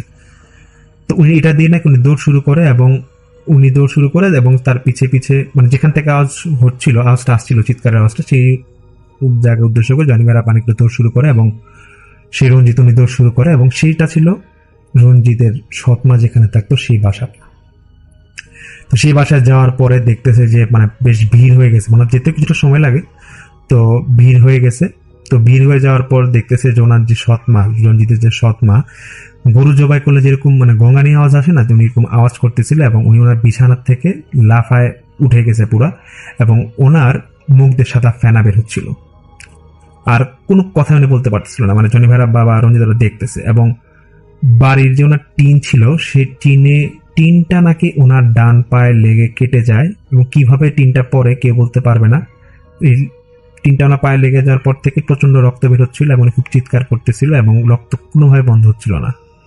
তো এটা উনি মানে জনি ভাইয়ের এটা দেখার পর মানে রুমে দেখার পর তখন উঠানের থেকে উনি আবার উঠানে এসে চিরঞ্জিতকে বলতেছে যে বন্ধু তুই যেটা যেমনি পারিস তোর মাকে বাঁচা, হোক তোর সৎমা, উনি তো মানুষ। আশেপাশের লোকজন শুনতেছিল না, যদিও উনি প্রায় এরকম বলতেছিল। তো এরকম বলার পরে যখন দেখা যাচ্ছে যে রঞ্জিত নাকি হাসতেছে, বলতেছে না বন্ধু এই মহিলা আমাকে অনেক অত্যাচার করছে, তোর যখন বান মারার শখ আমি ওকে দেখাই দিলাম যে কিভাবে বান মারে দেখ। তো এটা বলার পর নাকি জনি ভাইয়ের আব্বা নাকি খুব খারাপ লাগতেছিল এবং ভয় লাগতেছিল। উনি নাকি একটা পর্যায়ে রঞ্জিত ওনার বন্ধুর পা ধরে ফেলে এবং ধরে বলতেছে যে বন্ধু তুই তোর মাকে বাঁচা, এটা বানটা খোল, অনেক রিকোয়েস্ট করে। তো রিকোয়েস্ট করার পরে তারপরে তখন নাকি রঞ্জিত উনি বলতেছে যে এক কাজ কর, যেহেতু তুই এত রিকোয়েস্ট করিস চল আমরা আবার আগের জায়গায় যাই, চল দেখি কি করা যায়। তখন নাকি ওনারা ওই আবার এরকম করার পর মানে রঞ্জিত বলে যে হ্যাঁ তাহলে তো বানটা আমার নষ্ট করতে হবে, তাহলে চল ওইখানে আমরা শ্মশানের দিকে বাজাই। তো শ্মশানের দিকে ওরা গেছে। তো শ্মশানের দিকে খুব কাছাকাছি যেতেই তখন শিমুল গাছ যেখানে ওই যে মানে রঞ্জিত যে বলে যে কয়েকজন পরি এসে বসছিল, তখন সে রঞ্জিত বুঝে যায় যে এখানে আরো দুই একটা পরি বা জিন এসে পড়ছে সেই গাছের মধ্যে। সম্ভবত তখন 3টা জিন ছিল। তখন সেই জনি ভাইয়ের আব্বাকে বলতেছে যে দোস্ত আর যাওয়া লাগবে না, এখানে অলরেডি 3টা জিন এসে পড়ছে, আমাদের ক্ষতি করতে পারে, এক কাজ কর তুই এখানেই থাক, আমি দেখতেছি কি করা যায়। তো তখন নাকি তিনি সেই যে পুতুলটা ছিল ওটার কাছাকাছি নাকি চলে যায় রঞ্জিত এবং আবার মন্ত্র পড়া শুরু করে। এবং মন্ত্র পড়ার পরে উনি করে যে পুতুল বা ধনুক বা যে কাঠিগুলো ছিল সব ভেঙে পানিতে ফালায় দেয়। এবং তুমি তাড়াতাড়ি আবার ওনার ফ্রেন্ডের কাছে এসে বলতেছে জনি ভাইয়ের আব্বাকে যে দেখ আমি মন্ত্র পড়া বন্ধ করে দিচ্ছি, চল গিয়ে দেখি যে কি অবস্থা, আমার মায়ের কি অবস্থা দেখি চল। তখন নাকি রঞ্জিত এবং জনি ভাইয়ের আব্বা সেই আবার ওনার বাসায় যায় ওই মাকে, সৎ মাকে দেখার জন্য দেখে ঠিকই রক্ত পড়া বন্ধ হয়ে গেছে। এবং আশেপাশে যারা লোকজন ছিল এসে ওনাকে ওই ব্যান্ডেজ বা যেটাই হোক এরকম লাগাই দিচ্ছিল। তো তখন সেই রঞ্জিত জনি ভাইয়ের আব্বাকে বলে যে দেখ আমাকে তুই ভণ্ড বলছিলি, তা আমি এরকম মন্ত্র পড়া শিখে আসছিলাম সেই আসামের সেই জেলা থেকে। তো যাই হোক এটা ওই বলে আর কি জনি ভাই, তো জনি ভাইয়ের আব্বা তো জনি ভাইকে এটা উনি বলেই। তো যেটা বলে যে উনি নাকি এরকম প্রায় আবার এরকম নির্দেশ হয়ে গেছিল রঞ্জিত, ওনাকে অনেক পরে আবার পাওয়া যায়নি। তো এটাই ছিল আসলে ঘটনা। এটা শেয়ার করেন আমাদের মেইল করেন জনি ভাই, যিনি ওনার নাম প্রকাশ করতে মানা করেছিল। আশা করি আপনাদের ভালো লাগবে। অনেক অনেক ধন্যবাদ। আসসালামু আলাইকুম, আমার নাম রাফি। আমি সাধারণ একটা ছেলে ছিলাম। পরিবার, পড়াশোনা, জীবন সব কিছুই আমার স্বাভাবিক ছিল। আমাদের পরিবারে আমরা 2 ভাই, আমার বাবা আর আমার কাকা। বাবা ছিল সোজা সাপটা মানুষ, আর আমার কাকি বাহির থেকে খুব ধার্মিক, নামাজি, পর্দানশীল এবং মিষ্টিভাষী একজন মানুষ। গ্রামের সবাই বলতো মাশাল্লাহ কত ভালো মানুষ মহিলা। কিন্তু তার ভেতরের চেহারাটা কেউ জানতো না। সব কিছু শুরু হয় বাবার জমির বিষয় নিয়ে। দাদার রেখে যাওয়া জমি নিয়ে ঝামেলা। বাবা আইনগতভাবে সব ডকুমেন্ট করেছিল, কাকা কিছুই পায়নি। সেদিন কাকির চোখে আমি এক অদ্ভুত দৃষ্টি দেখেছিলাম। রাগ না, কান্না না, বরং একটা ঠান্ডা হাসি। সে রাতে আমার কাকার বউ মানে আমার কাকি শুধু একটা কথা বলছিল, সব কিছুর হিসাব আল্লাহই নেবে। কিন্তু কণ্ঠে আল্লাহর ভয় ছিল না, ছিল প্রতিশোধের বিষ। এভাবেই শুরু হয় এই অস্বাভাবিক ঘটনা। প্রথমে মা অসুস্থ হয়। ডাক্তারি অনেক ডাক্তার কিছু ধরতে পারে না, রিপোর্ট সব নর্মাল হয়। কিন্তু মা ধীরে ধীরে শুকাতে থাকে। তারপর ঠিক একইভাবে আমার বাবা রাতে ঘুমের মধ্যে হঠাৎ চিৎকার করত, কে যেন বুকে এসে আছে। আমি নিজেও একদিন অনুভব করি ঘুমের মধ্যে বুকের উপর ভারী কিছু। ঘর ঠান্ডা হয়ে যেত, হাওয়ায় দুর্গন্ধ, পচা মাটির গন্ধ, ভয়ঙ্কর আলামত। একদিন সকালে উঠেই আমি দেখি আমার বালিশের নিচে কালো সুতা, লাল কাপড় এবং শুকনো চুল, পচা লেবু, লোহার পানি, আরেকটা কাগজে আমার নাম। আমি কাঁপতে কাঁপতে মাকে সেই জিনিসগুলো দেখাই এবং মা বলল এটা স্বাভাবিক না। সত্য বাড়িয়ে আসে। গ্রামের এক বৃদ্ধ হুজুর ছিলেন। তিনি জিন আছর চিনতে পারেন। উনি ঘরে ঢুকেই বললেন, এই ঘরে বাধা দেওয়া আছে। আমরা থমকে গেলাম। উনি বললেন, তোমাদের উপর কালো জাদু করা হয়েছে বাবা, এবং এই জাদুটা হালকাও না। এটা রক্তের সম্পর্ক, এটা কে করেছে যখন জানতে চাইলাম তখন বললেন এটা রক্তের সম্পর্কে কেউ করেছে। মা তখন কাঁদতে শুরু করলো, কাঁদতে কাঁদতে বলল, কে করতে পারে আমাদের এই সব? উনি সব সময় সবার ভালো চেয়েছেন, শুধু উনি বললেন যার চোখে হিংসা আছে, কবিরাজ বললেন যার চোখে হিংসা আছে, মুখে ধর্ম আছে, কিন্তু অন্তরে শয়তান। আমার মাথায় একটাই মুখ ভেসে উঠল, আমার কাকি। এক রাতে আমি একা কাকিদের ঘরের পাশে যাই, অজানার টানে। দরজার নিচ দিয়ে আলো আসছিল, ভিতরে মোমবাতি, ধূপ, আরবি না বাংলা শব্দ ভাষায় কথা বলছিল, আমি বুঝতে পারছিলাম না। আমি জানালার ফাঁক দিয়ে দেখি কাকি মাটিতে বসে আছে, চুল খোলা, চোখ লাল, হাতের সামনে একটা পুতুল, পুতুলের বুকে সূচ, আর পাশে আমার বাবার ছবি। আমি দাঁড়িয়ে থাকতে পারিনি, পা কাঁপছিল, আমার মাথা ঘুরছিল। ফলাফল ভয়ঙ্কর হতে থাকে। মা একদিন হঠাৎ করে পড়ে যায়। হাসপাতালে নেওয়ার আগেই মা মারা যায়। ডাক্তার বলল হার্ট ফেইল, কিন্তু রিপোর্টে কিছুই ধরা পড়েনি। কয়েক মাস পর বাবা প্যারালাইজড হয়ে যায়। আমার বোন, ছোট্ট বোন, রাতে কথা বলতো ওই আন্টির সাথে, কালো ছায়া হয়ে একটা আন্টি আসতো। বোনের চোখে ভয়, মুখে ফেনা, ঘুমের মতো চিৎকার। প্রতিশোধ নয়, সত্যর লড়াই। আমি আবার হুজুরের কাছে যাই। উনি বললেন এই কালো জাদু রক্তের সম্পর্ক হলে খুব বেশি শক্তিশালী হয়, কিন্তু আল্লাহ নামের সামনে এসব কিছু টিকে না বাবা। 3 দিন আমল দিয়েছিল, রোকাইয়া, কোরআনের আয়াত, পানি পড়া, ধূপ না, তাবিজ না, শুধু কোরআন। শেষ রাতে হঠাৎ কাকির ঘর থেকে একটা চিৎকার এবং লোকজন ছুটে যায়। যে দেখে কাকি মেঝেতে পড়ে, মুখ বিকৃত এবং চোখ উল্টানো, মুখ দিয়ে কালো কালো ফেনা বের হচ্ছে, এবং সে চিৎকার করে বলছিল ওরা আমাকে ছাড়ছে না, ওরা আমার গলায় হাত দিতে চেয়েছে, আমার গলায় হাত দিয়েছে। কেউ কিছু দেখছিল না, কিন্তু সে কারো সাথে লড়াই করছিল। শেষ কথা ছিল আমি শুধু ওদের জমিটা চেয়েছিলাম। তারপর মৃত্যু। পরে কি হলো? ঘর আবার শান্ত হয়ে গেল, ঠান্ডা বাতাস আর নেই কোনো দুর্গন্ধ। বোন আর কথা বলে না রাতে। বাবা ধীরে ধীরে সুস্থ হয়। হুজুর বলছিলেন কালো জাদু করা মানুষ শেষ পর্যন্ত নিজেই পুড়ে ছারখার হয়ে যায়। আসসালামু আলাইকুম। আমি আমার দ্বিতীয় ঘটনায় যাচ্ছি। এই ঘটনাটি পাঠিয়েছেন সাত্তার ভাইয়া। না সরি, সাত্তার ভাইয়ের মাধ্যমে ঘটনাটি দিয়েছেন রিয়াদুল ইসলাম রূপচান। এই ভাইয়া তিনি বলেছেন এটা সত্য ঘটনা। আত্রাই থানার, অনেকেই আত্রাই থানা বুঝবে না, এটা নওগাঁ জেলার আত্রাই থানার একটি গ্রাম, যার নাম হচ্ছে জামগ্রাম। প্রতি বছর পৌষ মাসের শেষ তারিখ পৌষ মেলা বসে। সেই স্থানটিতে আছে বড় বড় দুইটা বট গাছ। আজও সে গাছের নিচে রাতে কেউ যায় না বা যেতে সাহস করে না। অনেক অলৌকিক কিছুর আলামত সেখানে পাওয়া যায়। অনেক কাহিনী আছে সেখানকার। আলোচিত কাহিনীটি উপস্থাপন করেছিল আলী আর সাত্তার মধ্যে দুই বন্ধুর বেড়াবেড়ি হয়। আলী বলে, গাছের নিচে একটা টেনিস বল দিনে রেখে আসবি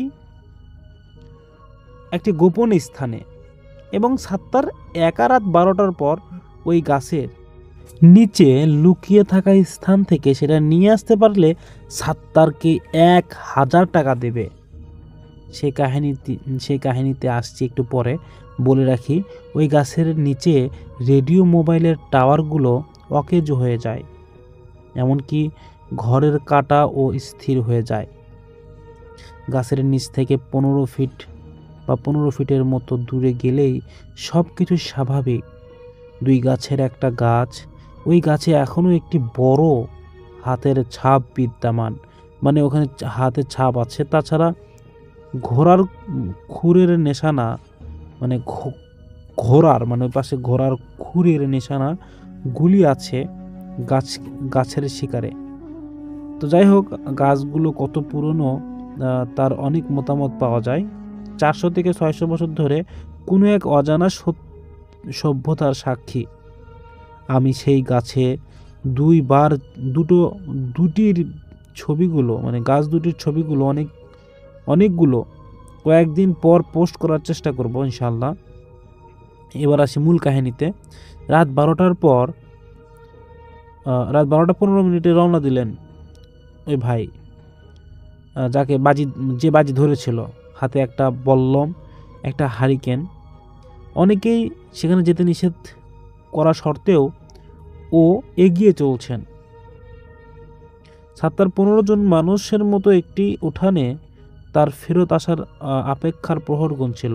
সাত্তার যাওয়ার পরে 15 জন মানুষ ওখানে অপেক্ষা করছিল যে ওই জিনিসটা নিয়ে আসবে। এগোচ্ছে সাত্তার। এবার ওই গাছ দেখা যাচ্ছে। গাছের একটি শিকারের গর্ত আছে বলা হয়েছে, পাতা দিয়ে ঢেকে রাখা। অনেক সাহস সাত্তারের, কিন্তু গাছের নিকট পৌঁছার একটু আগেই একটি অজানা ভয় তার মনে জাগ্রত হলো। অপ্রীতিকর কোনো ঘটনা ঘটবে সে জানে, সেটার মোকাবেলা করার সাহস আছে তার। তাই শুরু হলো গাছের 100 ফিটের বৃত্তের মধ্যে পা রাখতেই মনে হয় ভূমিকম্প শুরু। থরথর করে কেঁপে উঠল। গাছের পাতা ঝরে ঝরে মাটিতে পড়ছে। বল্লম শক্ত করে ধরল, আর এক পা এগোতে ভূমিকম্পন থেমে গেল। শো শো শব্দ শুনতে পেল, এবং একটু পরে শুরু হলো অনেক ভয়ঙ্কর ঘটনাগুলো। হারিকেন নিভে যেতেই ভয়ে সমস্ত অন্তর চুপসে গেল সাত্তারের। না, এখন চলে যাওয়া দরকার। এভাবে ফেরত আসতে শুরু করলেন, মানে এগুলো ভেবে এসে ফেরত আসতে শুরু করলেন। একটু আসতেই 15 জন মানুষের কথা বলেছে তা শুনে সে আবার সাহস পেল। তাছাড়া ওই মানুষগুলোর কাছে ছোট হয়ে যাবে সে। এটা হতে পারে না, সে মেনে নিতে পারবে না। যা হবার হবে। এবার আবার এগোতে শুরু করলেন গাছের দিকে। আরও 15 ফিট বৃত্তের মধ্যে গেলেন, কিছুই নেই। বলটিও পেলেন। ফিরে আসার জন্য পা তুলতেই মনে হলো সামনে একটি দেয়াল। চমকে উঠলেন, উপরে তাকালেন, বুঝতে পারলেন এক বিশাল একটি পা, যা সাত্তারকে দেয়াল মনে হয়েছে। হাত পা থরথর করে কাঁপতে শুরু করেছে। এত বড় মানুষ হয় কিভাবে?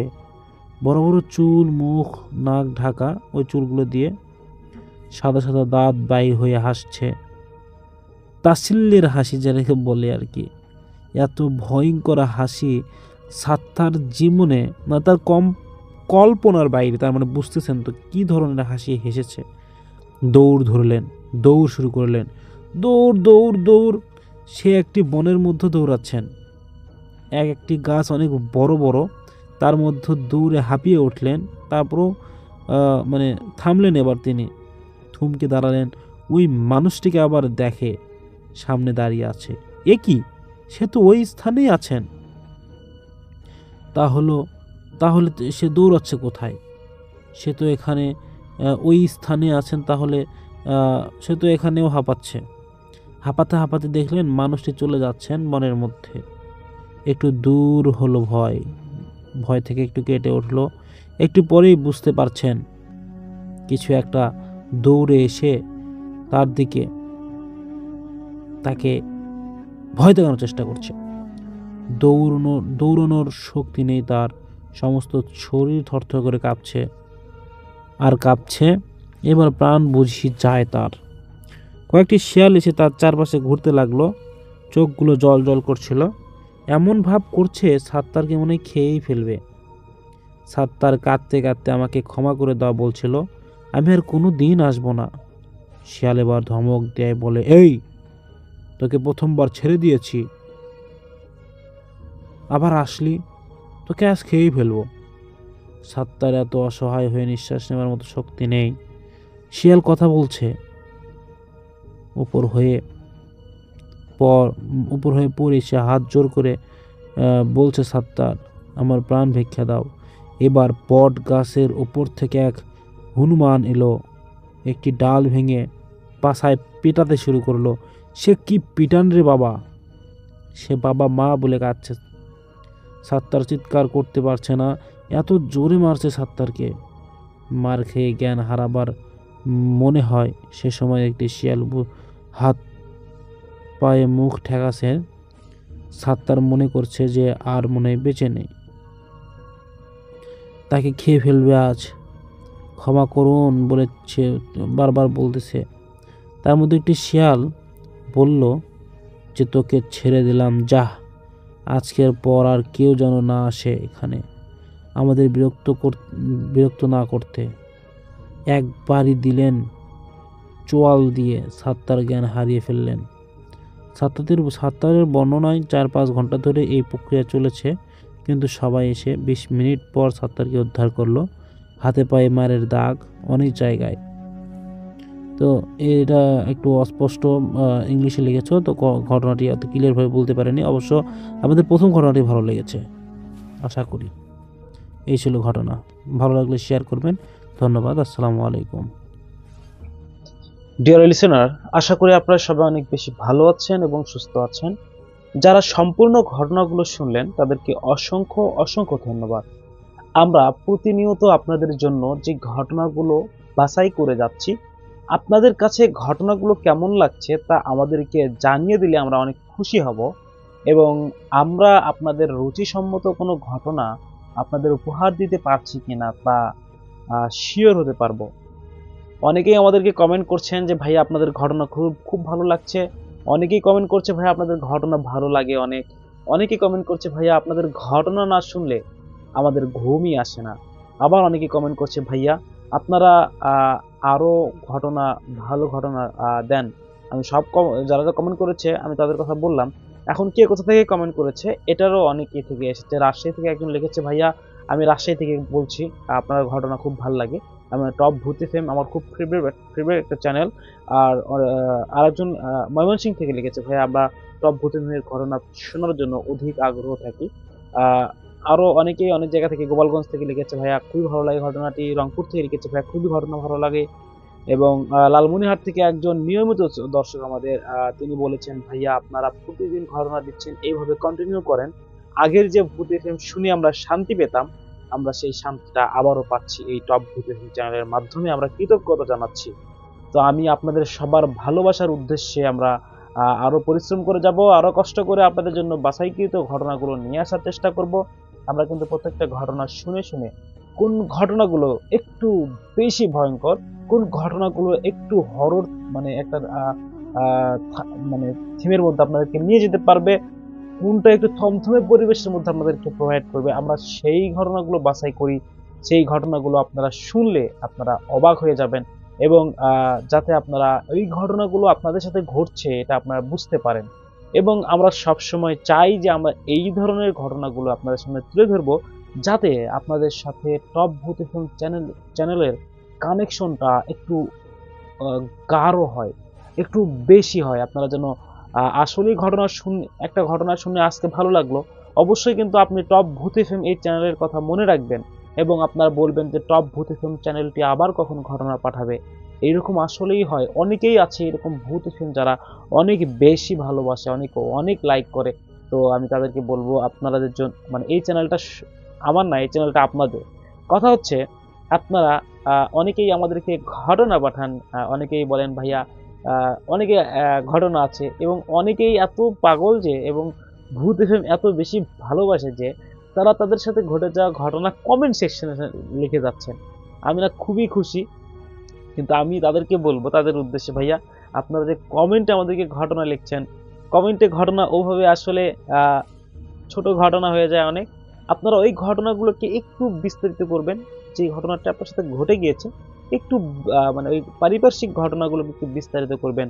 যেমন আপনার এক জায়গায় হুট করে একটা ঘটনা ঘটে গেছে, আপনি বললেন ভাইয়া আমি এদিকে যাচ্ছিলাম, তো হুট করে আমার সামনে একটা জিন আসলো, আমি ভয় পেয়ে গেলাম।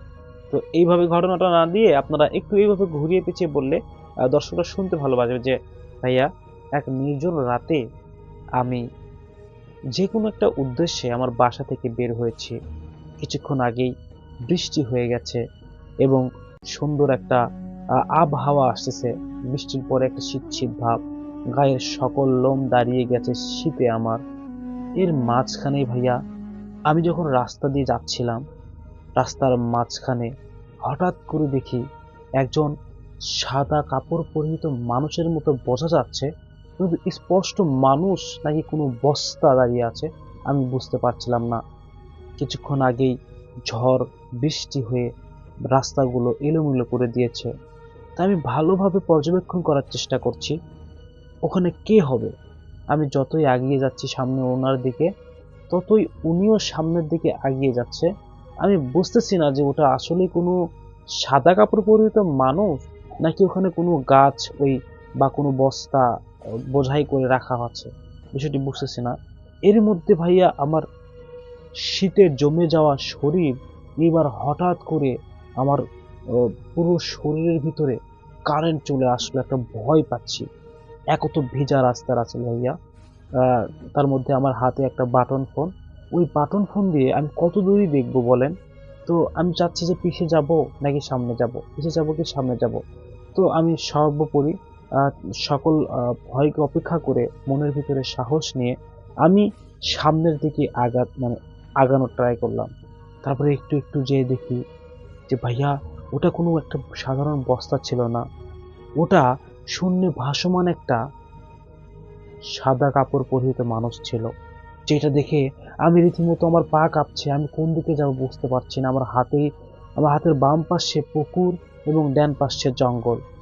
আমরা মানে তখন আমি একাই ছিলাম সেখানে, এবং আমি এত ভয় পাচ্ছিলাম। একটু পরেই বাতাসের কেন জানি একটা সাউন্ড আসছে আমার কানে, মনে হয় বৃষ্টি আসতেছে, অনেক দূর থেকে বৃষ্টি আমার দিকে এদিকে আসতেছে, সাই সাই সাই করে শব্দ হচ্ছে, এবং দেখা যাচ্ছে আস্তে আস্তে পুকুরের ওই পার থেকে পানির ফোঁটা পড়তে পড়তে পড়তে হুট করে আমাকে ক্রস করে চলে গেল বৃষ্টি।